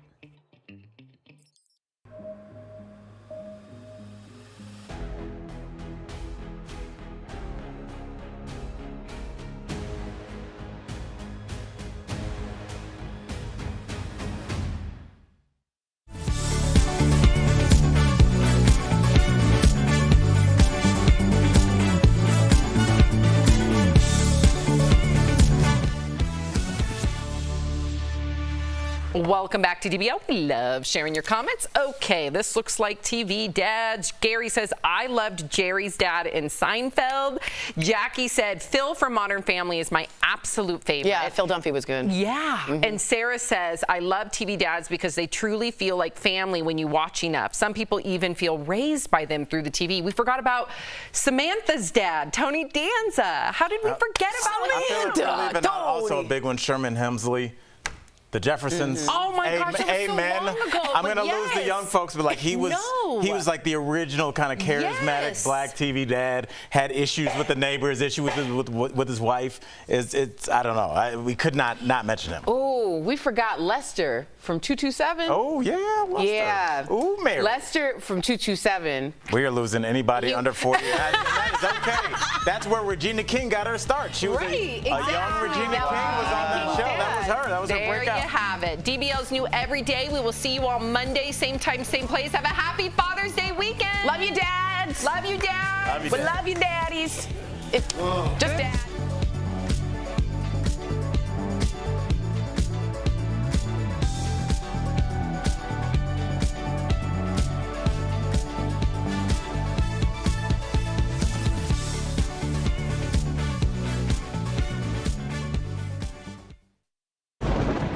Where hope finds help.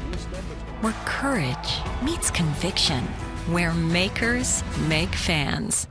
We are Tegna, a family of local and national media brands that bring us together, serving the greater good of our communities. Where national know-how backs local business. Be in good company with Tegna. This June, DBL is holding nothing back. I've already spent my time, my resources, and all of my sanity on trying to make you happy. Whew, all right. No, we're holding you as accountable adults. It needs to be changed. We're in a fight already. I'm all in with the knee now. You are? Absolutely not. No. First girlfriend in Hollywood. What? Yes, baby. I'm looking at a cutie, okay? I love what you're doing. I just want to thank you. Honestly, that's why we watch. Right, yep. DBL is all new every day.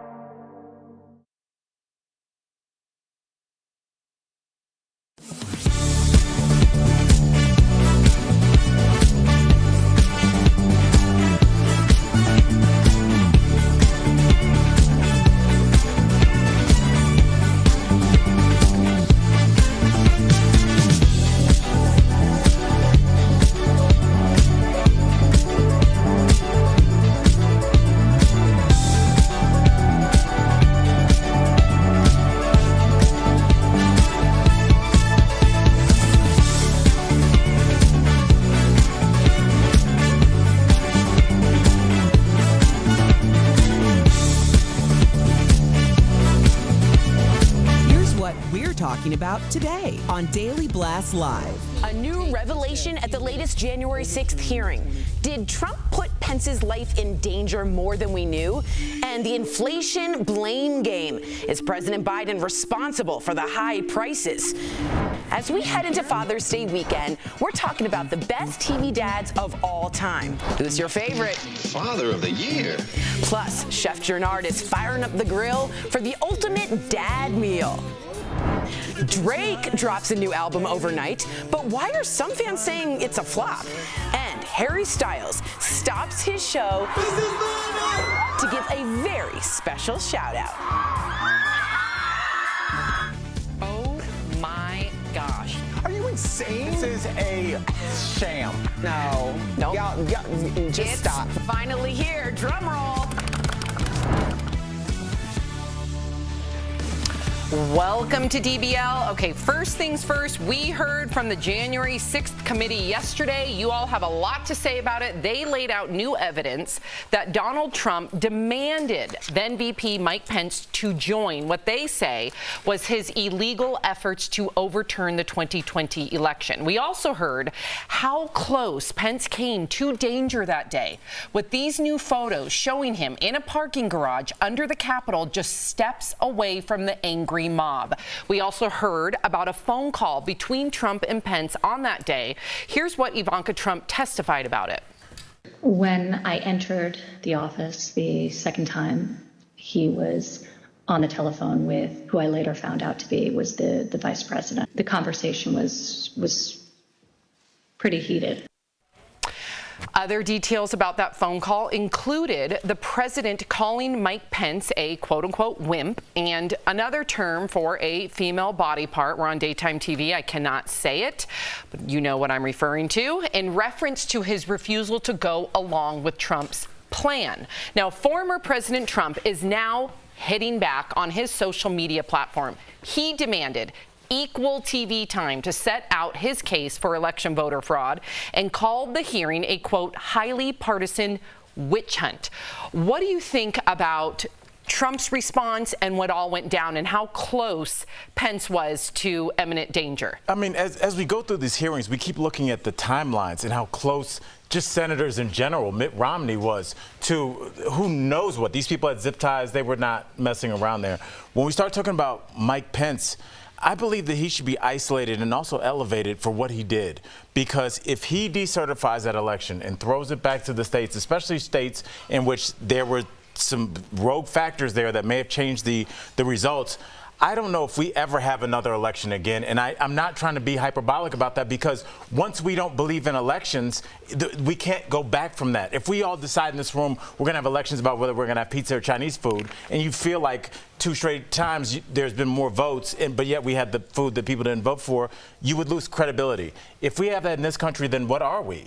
We're a democracy, so once we don't have votes anymore, Tori, we're just a landmass with people. I agree with you. He single-handedly saved America that day, single-handedly. I'll tell you another detail. They said the Secret Service were like, get in the car, we need to leave. He said no. If I leave, the transfer of power, Mike Pence says it will stop. He stayed in that underground thing for 4.5 hours until he walked back up and certified and said, let's get to work. I don't like very much anything Mike Pence does. He single-handedly knew what to do that way. But let me just tell you, 40 feet is what they said. He was 40 feet from the rioters, and they were yelling, we're going to grab you. We're going to pull you out and bloody you. We're going to hang you. And this was right after. Is that a direct quote? Direct quote. And this is literally from January 6th. They have footage, and then it went to Trump tweeting at that moment, Mike Pence didn't have the courage to do what he should have done, and they said the surge started, and that's when they had to get him underground. So they're comparing it to the tweets as if that was part of the conspiracy to continue the violence. So it was an amazing day. Erica, I want to get your opinion on this part, because there are a lot of people who are saying that what actually matters most right now is not the January 6th insurrection. It is the economy. In an interview with the Associated Press, President Biden addressed the issue, saying that Americans are really, really down amid record inflation and the fallout from the pandemic. He also said a recession is not inevitable. The president said arguments that he's to blame for inflation are, quote, bizarre. Instead, he's blaming the economic fallout from the pandemic. DBL Nation, always want to hear from you. What do you think? Is the president to blame, in your opinion, for the current state of our economy? Yes, no, partially? Go to dblvote.com to weigh in. Erica, what are you thinking? And you were shaking your head earlier. I'm just curious what's on your mind. Well, I think if it came down to if there was one person to blame, I do not believe there's one person to blame. However, Biden is our president, and he is our leader, and we're expecting him to lead and at least alleviate some of the hardship that a lot of Americans are going through. What made me uncomfortable about his statement was the idea of him stating that we shouldn't feel like a recession is inevitable. And I think people are so quick to hold on to hope and like grab onto something to be like, oh, it's going to be okay. Everything's just going to bounce back. And I don't think that's what the message should be right now. The message should be is we are in a very dire situation. A lot of people, and this is a very sticky subject to broach, but I'm just going to say it. A lot of people have been very vocal about the amount of money that we've been sending overseas to all sorts of causes, but particularly $1 billion to Ukraine, who absolutely need the help. But when American citizens aren't able to get in their car and put gas in their car, or they're not able to pay the prices at grocery stores because the rates are so high, Or look at all of the things that have been completely off shelves. I mean, we started with baby formula, tampons. Tampons are gone. Everything's good. Peanut butter. Yeah. Like, it's just been, the cycle or the chain has been so diminished, and people are suffering right now. So the idea of, like, don't get too worried, it's too late for that. I don't know if people have a choice to get worried, because you don't get worried when you understand things. I don't understand the economy. I don't understand the stock market. I'll tell you, when I was out on the stock market, when they said that if Elon Musk mentioned one of his coins on Saturday Night Live, I was like, the comic in me is like, oh, this is all nonsense. I was like, this is all made up at that point. It's all made up at that point. So if I, as a regular citizen, and the viewers, we're just like, well, what is this? Then it's so that's all we have, Erica, because I can't explain it. So who's responsible in your eyes? It doesn't matter if you think or not, it's Biden. Right now, it has to be Biden. The buck stops with the president. If you can't buy bread, not the 20-year war we were in before. To them, the voters, the constituents, it doesn't matter. And Biden knows somebody that. should remind us as a country we've made decisions. Agree, but people live in the now. They are very short attention span. Let me tell you what Biden did say. He did sign legislation to make shipping goods cheaper. The Ocean Shipping Reform Act. This was yesterday. It passed unanimously in the Senate in March. It will help lower retailer costs, and it will empower Federal Maritime Commission to investigate late fees. They will bring down prices to give American families a bit more breathing room. But I will say, this is the other side. Some people are saying Biden shut off the Keystone XL pipeline day one. Truckers aren't going to be able to afford diesel, or gas prices are astronomical. What are you going to do about it? We know that it's about the war. So there's two sides. He's trying, but when you can't buy bread, you go to the president. Wow. All right, well, the final vote, let's see what our viewers believe. They say, is President Biden to blame for the state of the economy? 38% of you say yes, 56 say no, and 6% say partially. Wow, that's new. very telling. Yeah, I know. Coming up on DVL, in honor of Father's Day weekend, we're talking about the best advice we've ever gotten from our dads. Plus, we're talking about all the most loved dads from TV shows we've watched over the years. Do you have a favorite? And Dr. Coley joins us in studio to talk all about the health stories making headlines, from Justin Bieber's medical battle to COVID vaccines for young kids. That's next. Closed captioning provided by... This June, DBL is holding nothing back. We're holding you as accountable adults. It needs to be changed. This is what you want, and this is what you're going to get. If we're going to be real, let's be real. Honestly, that's why we watch. Right, yeah. DBL is all new every day. Okay, a lot of people are like, I don't agree with Tori on this one. When I said the buck stops here, they say the buck stops with the Federal Reserve, and that's not Biden. He can't touch that, and I agree with that. But I mean, does it matter to the American people? And to me, you're going to go to the president, and even if it's not fair and his hands are tied. Well, see, but that's kind of the issue, true. because if the president has no, when you're talking about the Federal Reserve, the president has no power. No power over that. So it's like, when we're saying, like, who's to blame, like, should we be asking that question? Because blaming someone, especially someone who has limited power in certain degrees in these areas, doesn't really help anything. That's a good point. Why blame? Like, exactly. Why blame in the first place? place? When we're talking about the federal or reserves, not federal, but reserves, let's talk about petroleum. Let's talk about gas prices. And what's happening in the stock market right now is that gas price, or oil and gas, are at an all-time high for the past, maybe in the past 6 months, but from the past 3 years prior. But you also have to remember, yes, Biden did stop the Keystone pipeline, but Trump flooded the country with foreign oil. So, and that was 3 years ago? So when we're looking at how much we're paying for gas, Americans aren't fracking here in America. So there's a lot of different things going on, and I know environmentalism is extremely important, but we have to make a choice, right? And I say that only, and I'll just be clear that I am an oil and gas household, so I'm not. But that's fair. And also, I would say the XL pipeline wouldn't have been, it still needed to be built. So it's not like we would have had the gas pouring in at this point. Biden would need to have still built the XL pipeline. Again, I just mean the perspective. I think people go to Biden, but you're right. Why blame in the first place? Why blame? Blame it on the rain. Well, not only that.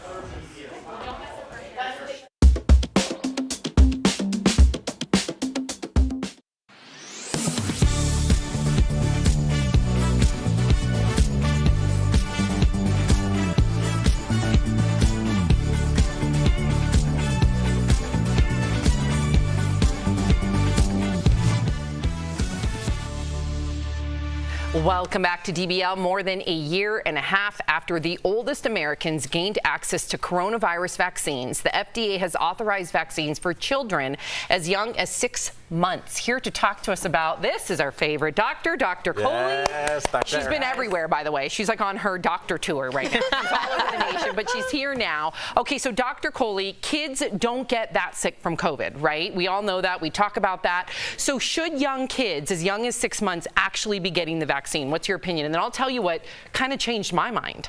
100% yes. I have actually been waiting for this day because my niece is 6 months old, so she's just eligible.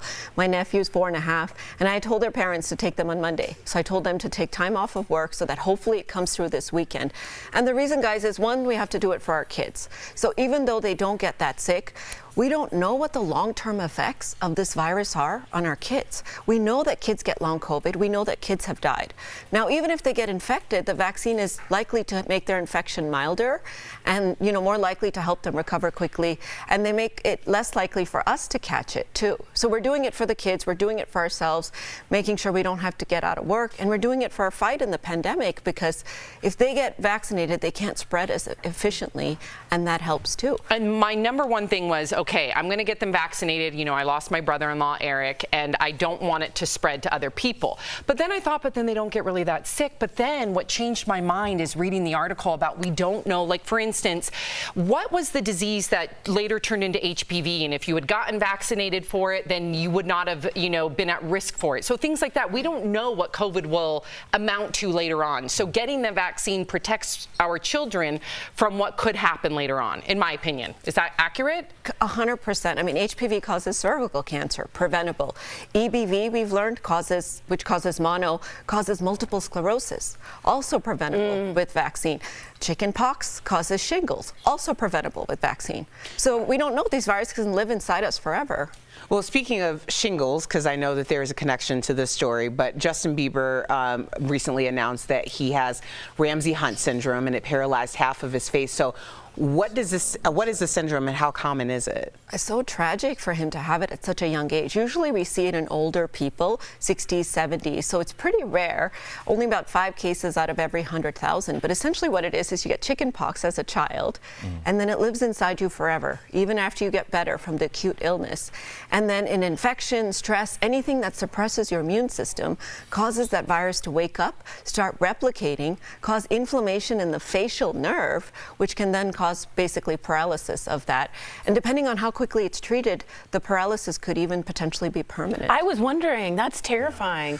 I want to get this really quick. Father's Day is this weekend. Hi, Dad. He's not watching. How can we give the gift our dad? How can we give health to our dad? That's what I really want. I want him to stick around forever. I think the best gift we can give our dad on Father's Day, in addition to the money clip and the ties and the brunch, is the gift of health. And we have to know that heart disease is the #1 killer of men. And the American Heart Association says that 80% of heart attacks and strokes are preventable with the right strategy. So we got to remind Dad to do his heart disease screening. That's cholesterol, diabetes, get his blood pressure checked. But we also have to remember cancer screening in our dads. Prostate cancer, skin cancer, colon cancer. Just make sure to remind Dad to do all that while you're talking with him over brunch. I love Perfect. it. He'll be happy about Cheers. that. Colon cancer. Yeah, exactly. I love it. Thank you, Dr. Coley, as always, for providing all this information. If you have a question you would like answered by Dr. Coley, write us on social media or send us an email to info@dailyblastlive.com. Coming up on DBL, what's the best advice you've ever gotten from your dad? Watch DBL. We're talking all about that next. Thanks, Dr. Coley. QR codes have become popular with restaurants and other businesses throughout the pandemic as a touchless way to share information.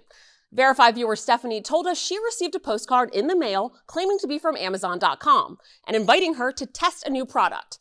The postcard said the recipient could scan a QR code to register their name and contact information if they're interested. And she wanted to know if it was legit. So we reached out to Amazon and they confirmed that the postcard that Stephanie received, it's a scam and it's not authorized by Amazon. The company encourages people not to respond to these types of messages. And that led us to question whether scammers can use QR codes to steal your personal information. So let's verify. Our sources are the Better Business Bureau and the FBI. Both the Better Business Bureau and the FBI issued warnings about QR code scams. The BBB says QR code scams are on the rise and have become a way for scammers to, quote, disguise malicious links since they can't be read by the human eye. The FBI says, quote, cybercriminals are tampering with QR codes to redirect victims to malicious sites that steal login and financial information, unquote. So we can verify, yes, scammers can use QR codes to steal your personal information.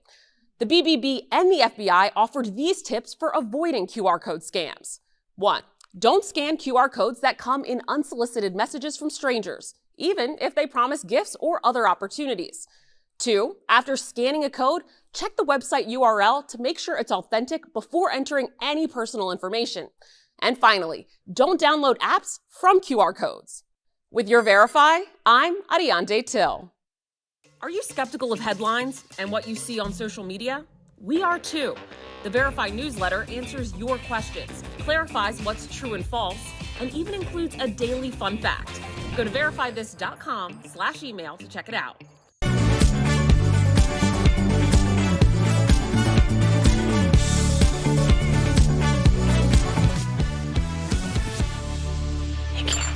Welcome back to DBL. With Father's Day coming up this Sunday, many people will be celebrating the wisdom that makes their dad special. And online, people are sharing important advice from their dads that made a difference in their lives. Here's some of the fatherly advice that's being shared. First, make sure you have a 401k. Ooh, that's good. Next, if someone doesn't want to be with you, that's on them. That's good too. How about treat every day like it's the start of the rest of your life, because it is.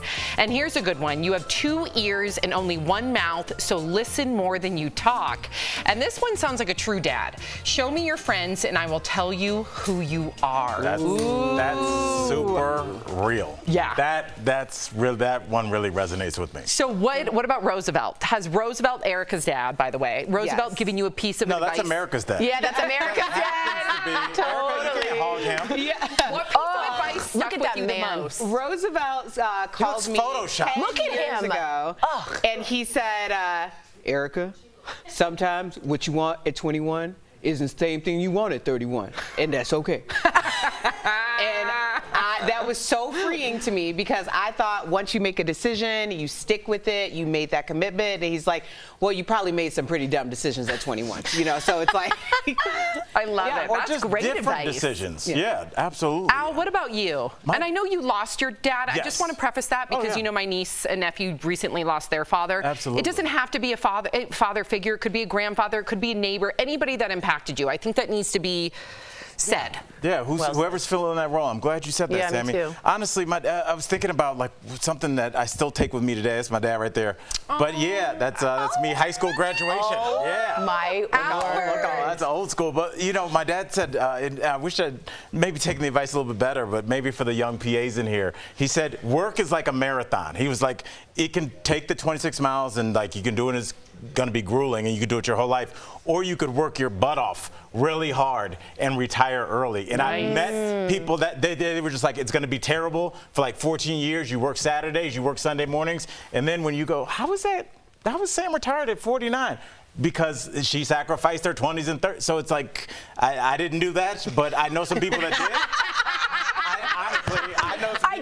I didn't know what I wanted to do until I was like 34. Yeah. Which is beautiful in its own right, I think, which is cool. Tori, what about you? My dad's a very patient man. He's had to deal with all 3 women, a lot of estrogen, and a very ill mom. So I just, oh, there he is. I love my dad day. Shout out, Jerry. I love my dad day. So here's the thing. He's the gentle, warm, really calming parent. And whenever it rains, this always brings up like a metaphor for me. Everyone goes like, oh my God, it's raining. Ah! And he always goes, well, you're just going to get wet. And that like really, I just took away a lot of the panic and the charge of almost any little thing. You get a middle seat. Your favorite restaurant's closed. Your coffee isn't great. That's it. Really? You're not going to die. Yeah. And I'm not good at that. I like to go to, you might not have noticed, I like to go to extremes. You just get wet. That's all. So I thought that was great. What about you, Sammy? For me, my dad has, has had a lot to deal with in his life. And my dad has always been someone that never gave up and has always worked on being the best version of himself. Great picture. And for me, this was just like a week ago. We had so much fun miniature golfing. Miniature golfing just here in Denver. But for my dad, there's he's always always told me throw as many Post-its on the wall, one of them will stick, meaning have a plan B, C, D, E, F, G, H, I, because you never want to be without a job, and you never want to be able to not put food on your table. And so, you know, I would always make sure that I have many things on the skillet. No, on the skillet. stove top. It's a stove top. The skillet is what's on the stove. That's right. You don't want a number of skillets in no stove. Many the burners. The burners. Yeah. Because, you know, when I was trying to be a host, I was a waitress. I was this. I was working at Jamba Juice. Like, whatever it may be, just like 2 straight days of Jamba Juice references. Are we getting paid for this? No, Jamba Juice, where y'all at? Come on. I am not, but yeah. So, but they're the best. It's great advice, and you know, it's interesting when I'm listening to that. I'm hearing the advice of a child that was probably raised by parents that were in the Depression or grandparents. So that whole thing of like survival. I think a lot of us still have to deal with like not hoarding. Throwing things away because we were all raised by parents that were, hey, don't throw that aluminum foil away, rinse that off. Like, their recession was a real recession. It was a real. My dad took ranch dressing out of the garbage can. Stop, Erica. He was in February. They were at the house, and I was like, I pulled out the ranch, and I'm like, oh, this expired last year. Now I would have normally have kept it, but my husband is a very much if it's the date, mine too. It's got to go in the trash. Yeah. So I threw it away, and if that ranch dressing wasn't sitting back up on the counter,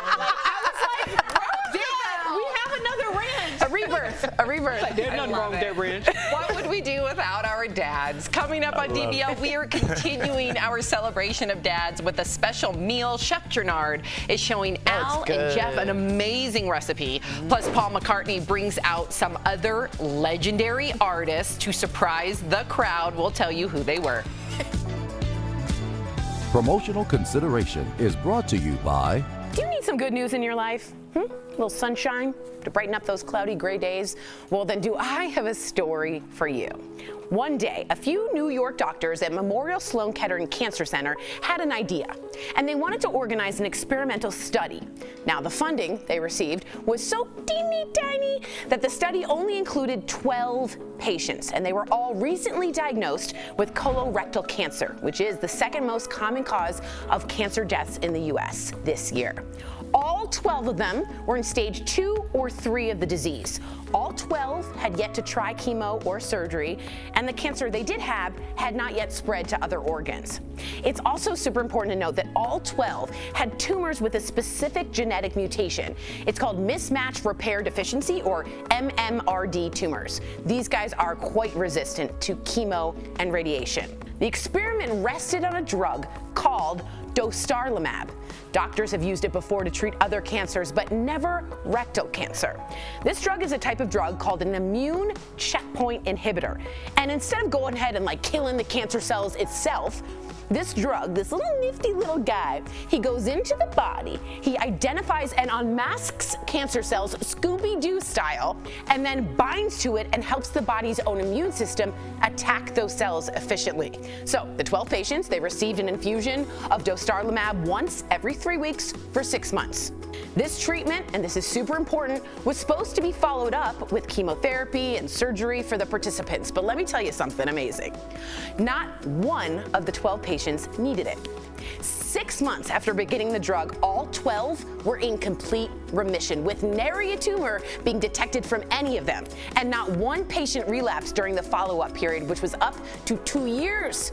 Best of all, the 12 who were preparing for these life-changing procedures, if this didn't work, had virtually 0 complications or side effects.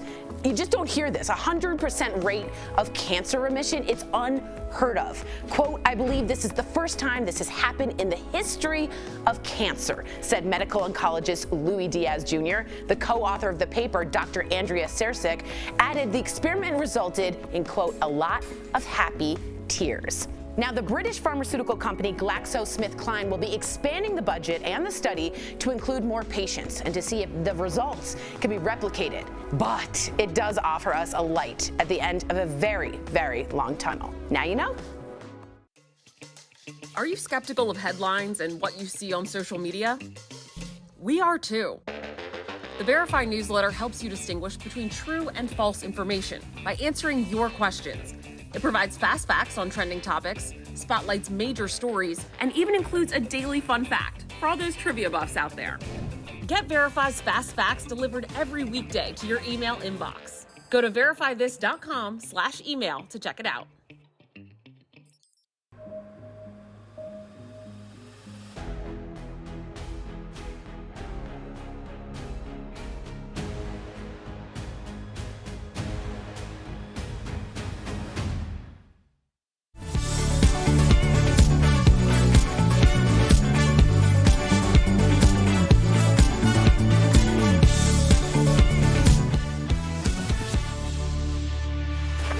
Welcome back. We have to give a big DBL shout out to my home team, the Golden State Warriors. Yes, Sam's the team claimed another championship last night, defeating the Celtics 103-90 in Game 6 of the NBA Finals.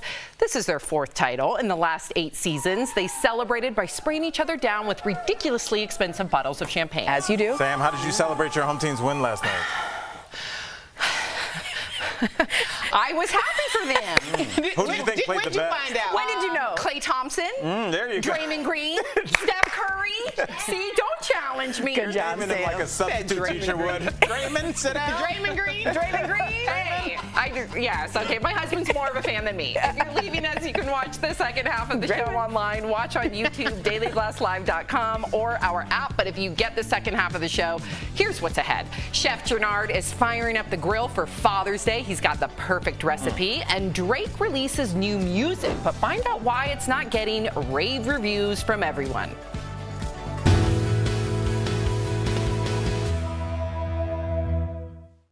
Here with your fast fact.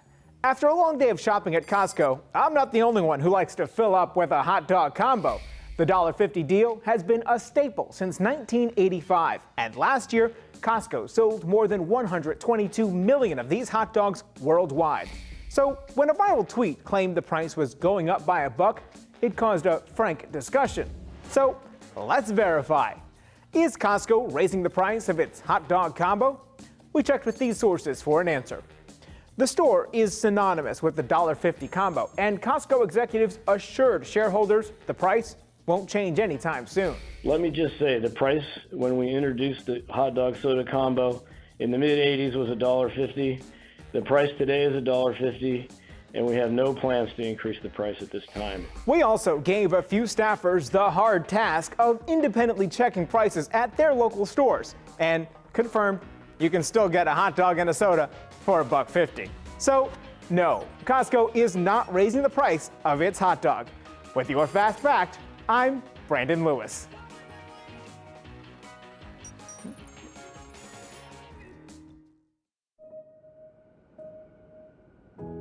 Detectives learned that Nikki left her residence on June 5th. She returned early in the morning on June 6th and left again a few hours later. There were no further contacts or sightings of Nikki since that time. Police say a Vancouver teenager missing since this summer has been found dead.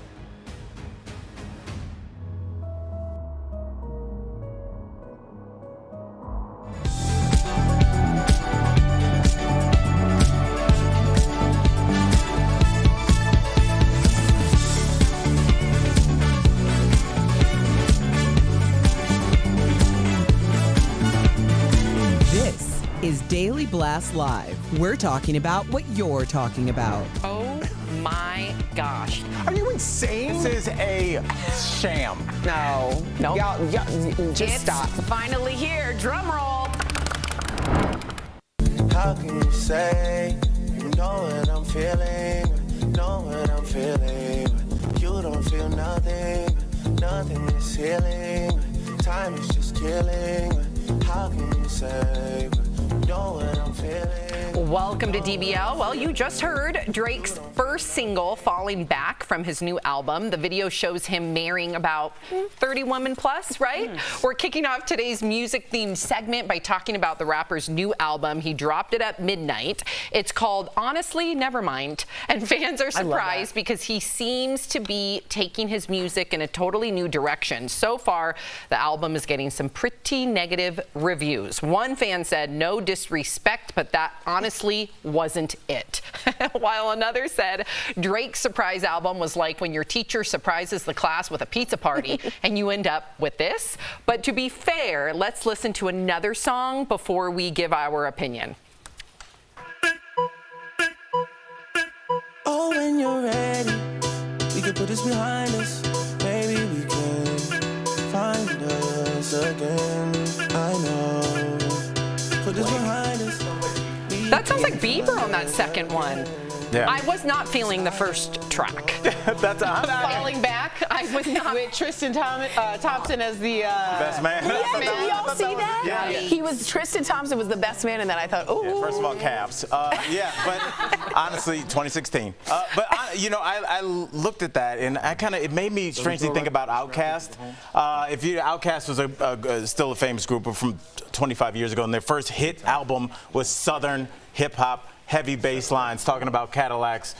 Southern stuff, kicking it. And their next album was AT-Aliens, which was very different. And then their third album, they addressed all the things that people were saying about the second album. The only difference is there was no internet around. So you could experiment. You could say, we're going to go from a heavy Southern bass line to kind of like an ethereal elevator, me and you, like the different kinds of things that people hadn't heard. But now the internet, Eric, I think it takes so much more gumption, is that the word I'm looking for? I Probably use gumption, not to go out there, because the internet's going to rip you apart. But did you like it? I loved it. It was a huge hit, yeah. No, not Outkast. Yes. This song, did Al Jackson like it? I can't judge that song, because here's who's going to judge that song. A young person in a club with 2.5 drinks in them. When that bass line... club song. Yes, it absolutely is. That's a club song? When that comes on, yes. So that's who that song's for. It's not for us driving home to go see our families.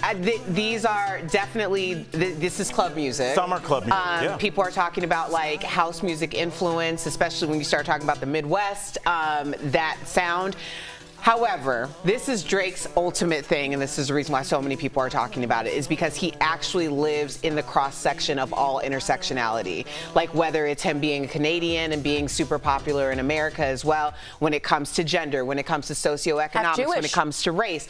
And he lives in that cross-section, which means that he's for everybody, but there are going to be moments where he's not going to be for specific people because he doesn't fall into that lane. Okay. So, but Drake probably has one of the most diverse fan bases of all times. Yeah. All right, Erica Cobb there. Wow. Sir Paul McCartney, though, threw himself a birthday celebration during his concert last night at MetLife Stadium in New Jersey. Well, he had several special guests on stage to perform with him. I was there. Al was not there, but take a look at the first surprise for the crowd.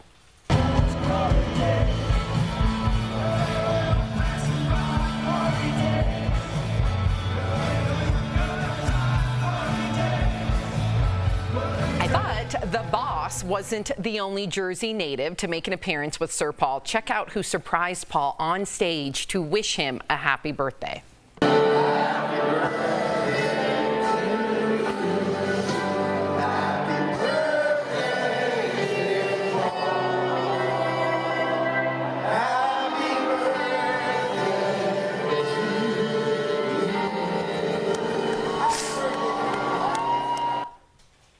So that is John Bon Jovi. I did not recognize him. I'll be real. I did not. Yeah, he's gone into that white, more fluffy Einsteinian hair. I like he's embracing it, though. Yeah. I dug it. But Sam, your reaction, you had no idea. I had no idea. I think Sam thought he was just a roadie that was handing him balloons.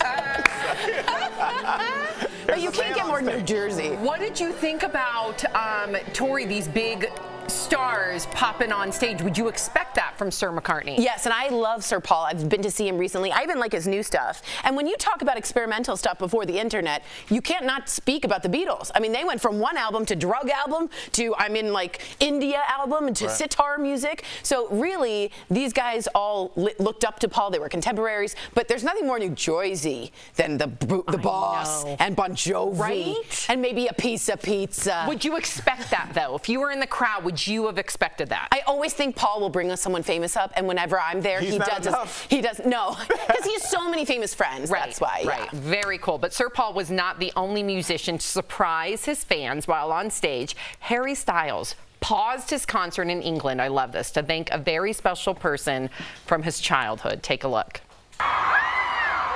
This is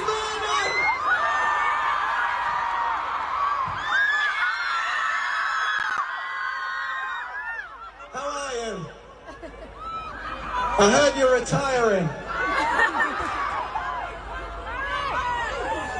I'd just like to thank you for everything in those formative years. And yeah, thank you so much. Oh my gosh. I didn't expect that, Mrs. That speech got you. Yes, that speech got me. That was Harry's first school teacher. You're a former teacher. I know. It just there was no. He didn't say much. Do you not have a heart? I'm sorry. I didn't hear him say anything. When your former student came on the show and talked to you, you were crying like a baby. Yes, but he was able to finish his sentences. I'm sorry. Wow. Is this like a bet? He was overcome. Anybody at home? Did you hear one thing he said? He said, "Well, hey, good luck to you, bro." He said, "Thank you for my formative years." That's what you say when you get out of an Uber. Hey, good seeing. He said, "Thank you for my formative years." Love Uber pool. What? He got down on his knees. No, he did. He was standing the whole time. No, he got down on his knees and was blown away that she was there. And I would do that too if I ran out of words. You got to do something physical. Oh my gosh. Shame on you. Shame. You and the Grinch have a lot of Amen. Yes, your heart is 2 sizes too small. Let's listen. Let's listen. Okay, See? no words still. Look at it. That could be the beginning of Rocket Man. That's nothing. Okay, now he walks over. Listen, stop talking. I heard you're retiring. Retiring? I'd just like to thank you for everything in those formative years. And yeah, thank you so much. Why am I right all the time? You're not. I wouldn't even watch the show because I'm like, okay, Al's going to be right, so let's watch something else. I'm sorry, everybody. Yeah. That was pretty good. No, don't point at me. I know. I try and get like nice people on my side. Never works. Nope. Wow. No. Okay. Oh, God. Let me dry them tears. So, she can dance, you guys. Check this out. Angelina Jolie and Brad Pitt's 16-year-old daughter, Shiloh, showed off her moves in a new video released by Hamilton Evans Choreography. Take a look. Yeah, you gon' feel it for 2 weeks when I release you in them streets and keep my Nina in discreet. Keep the clean in my Jeep and put that Yeezy in your teeth. Let my Jeeps off they leashes if you even think to speak. I'ma give a whole new meaning when you said you live in a dream. We could keep it. Wow. Yeah. Yeah. I mean, you come with 2 of the most charismatic people in the world. You have to come out with, I don't know if her parents had anything to do with that. When I think, that's God-given. And Brad Pitt you stop, Tori. I'm just saying she's shown because I think you come from 2 people that are just like brimming with charisma. I thought she did very good. That's where you think that comes. I think it's a lot of hard work. I think that's just natural gifts. Like some people's shoulders and hips move like that. I think she's going to be a huge star. I don't know. I do too. You know, I don't know like what you can do with just dancing, like backup or whatever. No, listen, you can choreograph, you can dance. A lot of those dancers ended up becoming singers if that's what she wants to do. Sky's the limit for her. Maybe She's it's just got an outlet. Skills. And that's at Millennium Dance Studio, right there in Studio City, where Mark and I learned our dance for our wedding. Wow. Very similar, I'm sure. Was not. Terrible. So cute. All right, coming up, TV dads, we will never forget. We're talking about some of our favorites from classic TV shows over the years and grilling out with Chef Gernard. He's cooking up a delicious recipe for Dad this Father's Day weekend. When I release you in them streets and keep my Nina in discreet. Keep the clean in my Jeep and put that Yeezy in your teeth. Let my Jeeps off they leashes if you even think to speak. Closed captioning provided by. This June, DBL is holding nothing back. We're holding you as accountable adults. It needs to be changed. This is what you want, and this is what you're going to get. We're going to be real. Let's be real. Honestly, that's why we watch. Right, yep. DBL is all new every day. Interesting is she's very shy. She was didn't want to be in the spotlight. We were just talking about my former student. He just texted me just now. Look at the time. What did he say? What did he say? He dropped a new album. My boy Lyndon, who I can't believe I taught him in middle school. He's now an accomplished musician. I'm where they can see it. Yes. Okay. Go to Apple Music. I'm just pulling this up. He just sent it. Earn the Title is the name of it, and it's Lyndon Laveau. Laveau has an X at the end. It's under Hip Hop and Rap 2022. Lyndon with a Y, L-Y-N-D-O-N, Laveau. He's one of my students, one of the best people I've ever met, and we're just randomly What a coincidence. the universe. Like I promise, I'm not like doing a plug, Erica. Right like, now, I'm gonna give you a pro tip. Okay, right now, whatever you want, ask for it. There's something happening in the universe right now. Really? There's a strawberry moon that's also important. Whatever you want, but be careful. Be careful what you ask for. Yeah. You gotta ask. You gotta put it out. This is manifestation season. Right? For how long? I don't know, but I just know it's right happening. now. I know we in it. Okay. We are I know we in it. I like full moons, and a strawberry moon is double. Out there? Yeah, go ahead. I want DBL to win an Emmy. Yeah. Like not in 10 years, like next year. Yes. Next year. Okay. You know what I'd like? Watch this magic. That's right. I'd like some ice cubes. An ice pack. That's what I'm manifesting, an ice pack. It's warm, and guys, in Denver, we've had a heat wave. I didn't know if you knew. No, they just had a heat advisory. It's a heat wave? We haven't had a heat advisory in like 8 years. In like 10 years. Yeah. I remember being this hot last summer.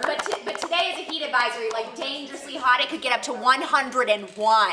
And that's just the temperature, not the wind, not the heat. What's the word for it? Air pollution.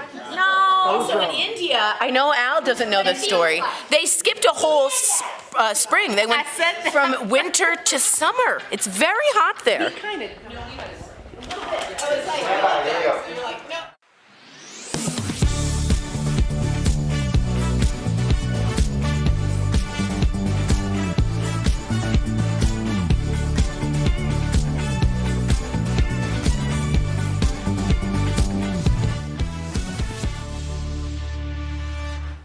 Welcome back to DBL. I got a question for you. Why not put the kids to work this Father's Day weekend?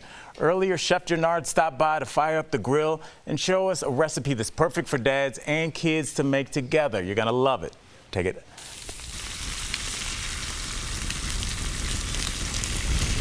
Reunited and it feels so good. Chef, we're in person today. Right? This is the best, huh? Yeah, we manifest that thing in, huh? Nothing can keep us down, not even COVID. It was meant to be. I'm excited. Hey, we waded through it. We're finally back together. Now, Chef, let's jump right in. What are we cooking today? Look, you already know it's all about Father's Day, and we got Juneteenth too, don't we? But we're Double holiday. I know, yes. right? Look, 2 days off, I say. I'm here for that. So we're gonna do a Korean Coca-Cola barbecue sauce flank steak that we're gonna grill up. Okay. So good. Because I was about to take a sip off of this Coca-Cola. Don't do that. No, not until after you blend it in. So very simple, as you can see here. Look at this beautiful flank steak. The marbling is all about the marbling because of that flavor that's in there. And you can find this at any of your local butchers, your fresh markets, you name it. Any grocery store, they should have some of this. But then the sauce. That's the thing. This is what you need. You need gochujang. Gochujang is that key. It's a Korean pepper that's sweet and spicy, notes of smokiness. What's gochujang? Gochujang. Yes. Gochujang. Gochujang. Say it fast and say it with confidence. With a G. Yeah. Exactly. Okay, No, with a J. Oh, see? There you go. See, just like Gennard, they think it's with a G, but it's a J. I can remember that. Okay. Yes. We got the gochujang. We got ketchup, brown sugar, garlic powder, onion powder, granulated that is, and smoked paprika. I just like to hear it, Jeff. And then look, we're talking about Father's Day, and it's all about dads, man, all about hanging with the kids. So I always love throwing a good bacon wrapped dog on the grill.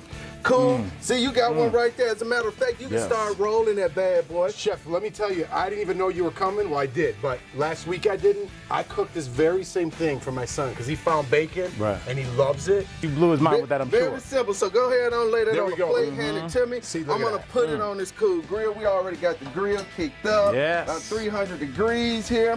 And the thing is, the hot dogs, they cook relatively fast, guys. Because that bacon will get it going. Yes, Okay. and the bacon is also adding that flavor to it. Because you got to think about that hickoryness seeping into that hot dog, so it really pairs so well with the nice hot dog. And remember, for those that are like, hey, look, I don't want to eat meat, they can do a veggie dog, they can get veggie bacon and wrap it around it, or you can do a turkey dog and you can do turkey bacon. It's your world. Tomato, as I say. I love it. But now on to these flank steaks here. Oh, now what you want to do is, because we already got the sauce, you want to actually just add a little salt to it, little cracked black pepper.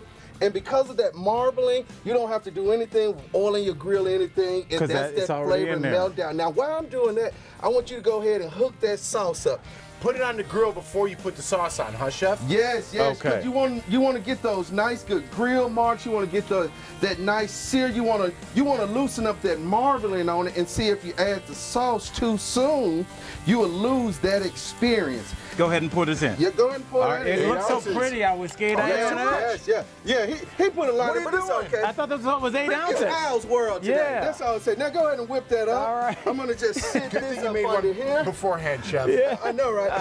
But you know we have brown sugar, and then also the cola has sugar in it. Right. So as you cook it, it reduces down, and it still gets thick. So even if you use a lot of sauce, It's fine, because the longer it cooks, the more It's gonna reduces thicken up. down. Do this and then reduce it. Yeah. All right, now look, we have the flank steak done. Look at that. Look at that beautiful Magic of glaze on TV. it. Yes, because the key is when you searing the flank steak and once you get those grill marks on them, you want to lightly take your brush or so and then just baste them as they're going and allow that sauce to caramelize on them. Remember what I was just telling you about? Yes, sir. It's all about the caramelization. Yes, and it's free to ground one. We got the bacon wrapped dogs already Chef. hooked up. Got some thin onions. I forgot how Let much me I get miss in having you here, Chef. I know, right? Look at this. Yes, Let me we're pull never this letting off. this much time pass again. That's right. Guys, if you want this recipe, you can go to Daily Blast Live website, Yes. lay out all the ingredients. Yeah. I know, right? That's delicious. That's gochujang. Yes. That's Gochujang. That's a key That's ingredient. tender, 8 minutes. Gochujang, and don't pour a whole can of soda in there, and you guys are going to be all right this Father's Day. You live and you learn. Happy Father's Day. Thanks, Chef. We'll be right back. Thanks, y'all. This was QR codes have become popular with restaurants and other businesses throughout the pandemic as a touchless way to share information. Verify viewer Stephanie told us she received a postcard in the mail claiming to be from Amazon.com and inviting her to test a new product. The postcard said the recipient could scan a QR code to register their name and contact information if they're interested. And she wanted to know if it was legit. So we reached out to Amazon and they confirmed that the postcard that Stephanie received, it's a scam and it's not authorized by Amazon. The company encourages people not to respond to these types of messages. And that led us to question whether scammers can use QR codes to steal your personal information. So let's verify. Our sources are the Better Business Bureau and the FBI. Both the Better Business Bureau and the FBI issued warnings about QR code scams. The BBB says QR code scams are on the rise and have become a way for scammers to, quote, disguise malicious links since they can't be read by the human eye. The FBI says, quote, cybercriminals are tampering with QR codes to redirect victims to malicious sites that steal login and financial information, unquote. So we can verify, yes, scammers can use QR codes to steal your personal information. The BBB and the FBI offered these tips for avoiding QR code scams. 1. Don't scan QR codes that come in unsolicited messages from strangers, even if they promise gifts or other opportunities. 2. After scanning a code, check the website URL to make sure it's authentic before entering any personal information. And finally, don't download apps from QR codes. With your Verify, I'm Ariande Till. Are you skeptical of headlines and what you see on social media? We are too. The Verify newsletter answers your questions, clarifies what's true and false, and even includes a daily fun fact. Go to verifythis.com/email to check it out.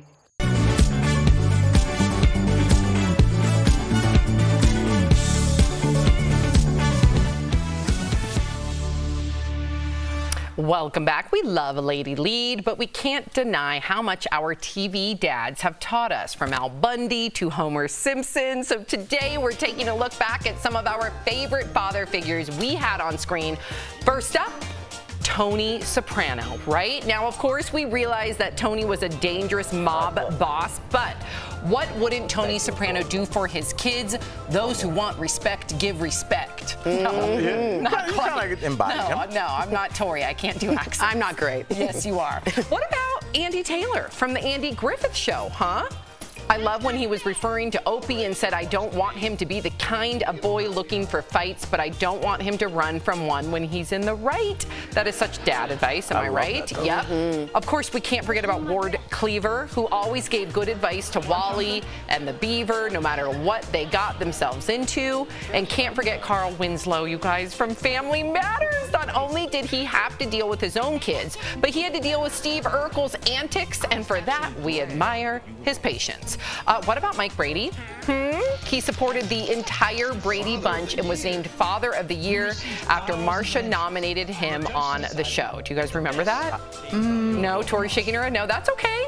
Well, the one and only Danny Tanner, a single dad who had corny heart-to-hearts with his 3 young daughters on Full House, played by the late and legendary Bob Saget. May he rest in peace. Wow. Who's your favorite TV dads? Who am I starting with? Who do you guys want me to start with? Oh, Oh, myself. Okay, my favorite TV dad. I know this is a little bit controversial. Walter White. I love that choice. One of my favorite series ever, but I love that at the end of the day, he really would do anything for his family. That's a Sam choice. That's a good one, because he would do anything. Albert? For me, Walter White's a good one. It's hard to follow that, but I'm going to go with Dr. Phil. Dr. Phil. Yeah. He's a dad, too. Wow. Two different people. Yeah. Two very different people. You know what? I'm not going to go with Uncle Phil. I'm going with Dr. Phil. No, you're not. No, you're not. No, definitely. It was Uncle Phil. I just love Judge Phil. Your Honor. Yes, he was a judge. Yes, yes. Your Honorable Judge Phil. Thank you, Sam, for derailing what was already off track. But no, I just like the calming presence he brought into that house. So definitely. I'm going to go with Andre Johnson. I know he's a newer choice, but Andre Johnson from Blackish, Anthony Anderson. I thought the way that they maneuvered all 8 seasons and bringing in such important things that were happening in the moment and giving advice for it, I really felt like that was a really strong show. Relevant, absolutely. Yeah, absolutely. I loved Frank Costanza. Because he wasn't maybe the best dad, but he reminded me sometimes of my family. It was always like, oh, we saw a mouse. That's it. I'm moving. I'm out. And there's always an extreme to him. So I really thought but I feel like Ben Jerry's Stiller, not like that. Right. Is Jerry No, Jerry, but Judy, a little bit more like Frank. Played by Ben Stiller's dad. Jerry Stiller, exactly. So may he rest. But yeah, he always gave, about the bra, the cups. I know about the cups. He's just great. I still think I'm going to go with Dr. Phil. Oh my God. Okay. Trying to save yourself. We'll be right back. Did not. Promotional consideration is brought to you by... Do you need some good news in your life? A little sunshine to brighten up those cloudy gray days? Well, then do I have a story for you. One day, a few New York doctors at Memorial Sloan Kettering Cancer Center had an idea, and they wanted to organize an experimental study. Now, the funding they received was so teeny tiny that the study only included 12 patients, and they were all recently diagnosed with colorectal cancer, which is the second most common cause of cancer deaths in the U.S. this year. All 12 of them were in stage 2 or 3 of the disease. All 12 had yet to try chemo or surgery, and the cancer they did have had not yet spread to other organs.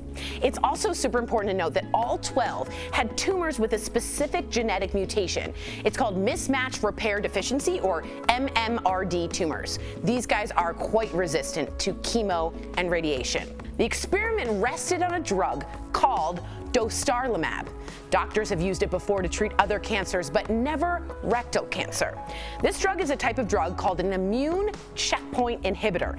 And instead of going ahead and killing the cancer cells itself, this drug, this little nifty little guy, he goes into the body, he identifies and unmasks cancer cells Scooby-Doo style, and then binds to it and helps the body's own immune system attack those cells efficiently. So the 12 patients, they received an infusion of dostarlimab once every 3 weeks for 6 months.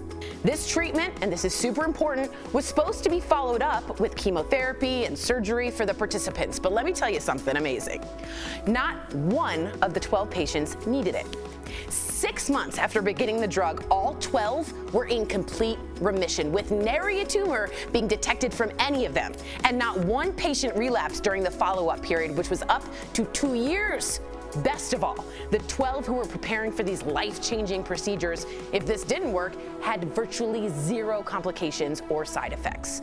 You just don't hear this. 100% rate of cancer remission, it's unheard of. Quote, I believe this is the first time this has happened in the history of cancer, said medical oncologist Louis Diaz Jr. The co-author of the paper, Dr. Andrea Sersic, added the experiment resulted in, quote, a lot of happy tears.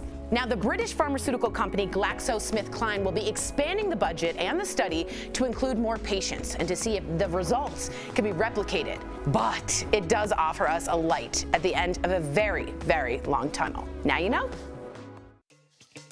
Are you skeptical of headlines and what you see on social media? We are too. The Verify newsletter helps you distinguish between true and false information by answering your questions. It provides fast facts on trending topics, spotlights major stories, and even includes a daily fun fact for all those trivia buffs out there. Get Verify's fast facts delivered every weekday to your email inbox. Go to verifythis.com/email to check it out.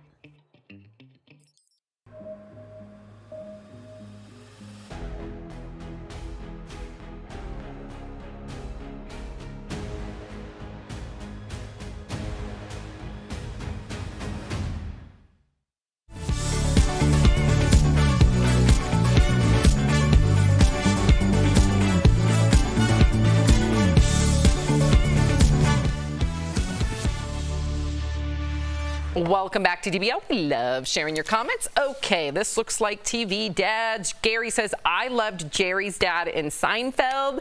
Jackie said, Phil from Modern Family is my absolute favorite. Yeah, Phil Dunphy was good. Yeah. And Sarah says, I love TV dads because they truly feel like family when you watch enough. Some people even feel raised by them through the TV. We forgot about Samantha's dad, Tony Danza. How did we forget about Amanda? Also a big one, Sherman Hemsley.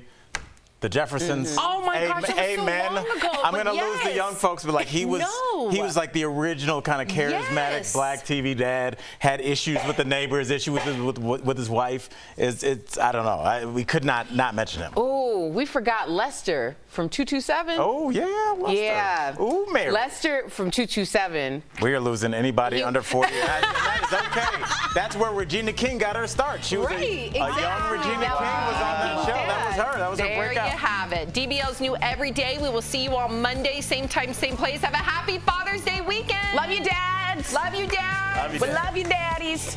Just dad.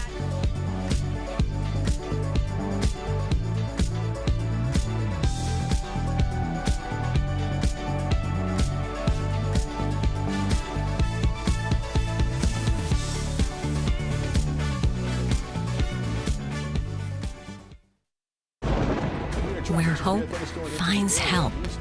Where courage meets conviction. Where makers make fans.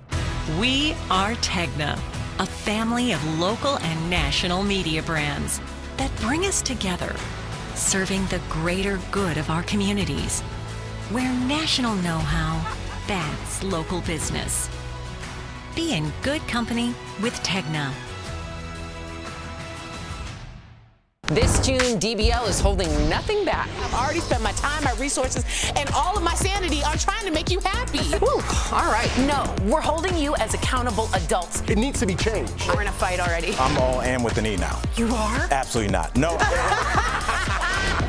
First girlfriend in Hollywood. Wow. Yes, baby. I'm looking at a cutie, okay? I love what you're doing. I just want to thank you. Honestly, that's why we watch. Right, yeah. DBL is all new every day.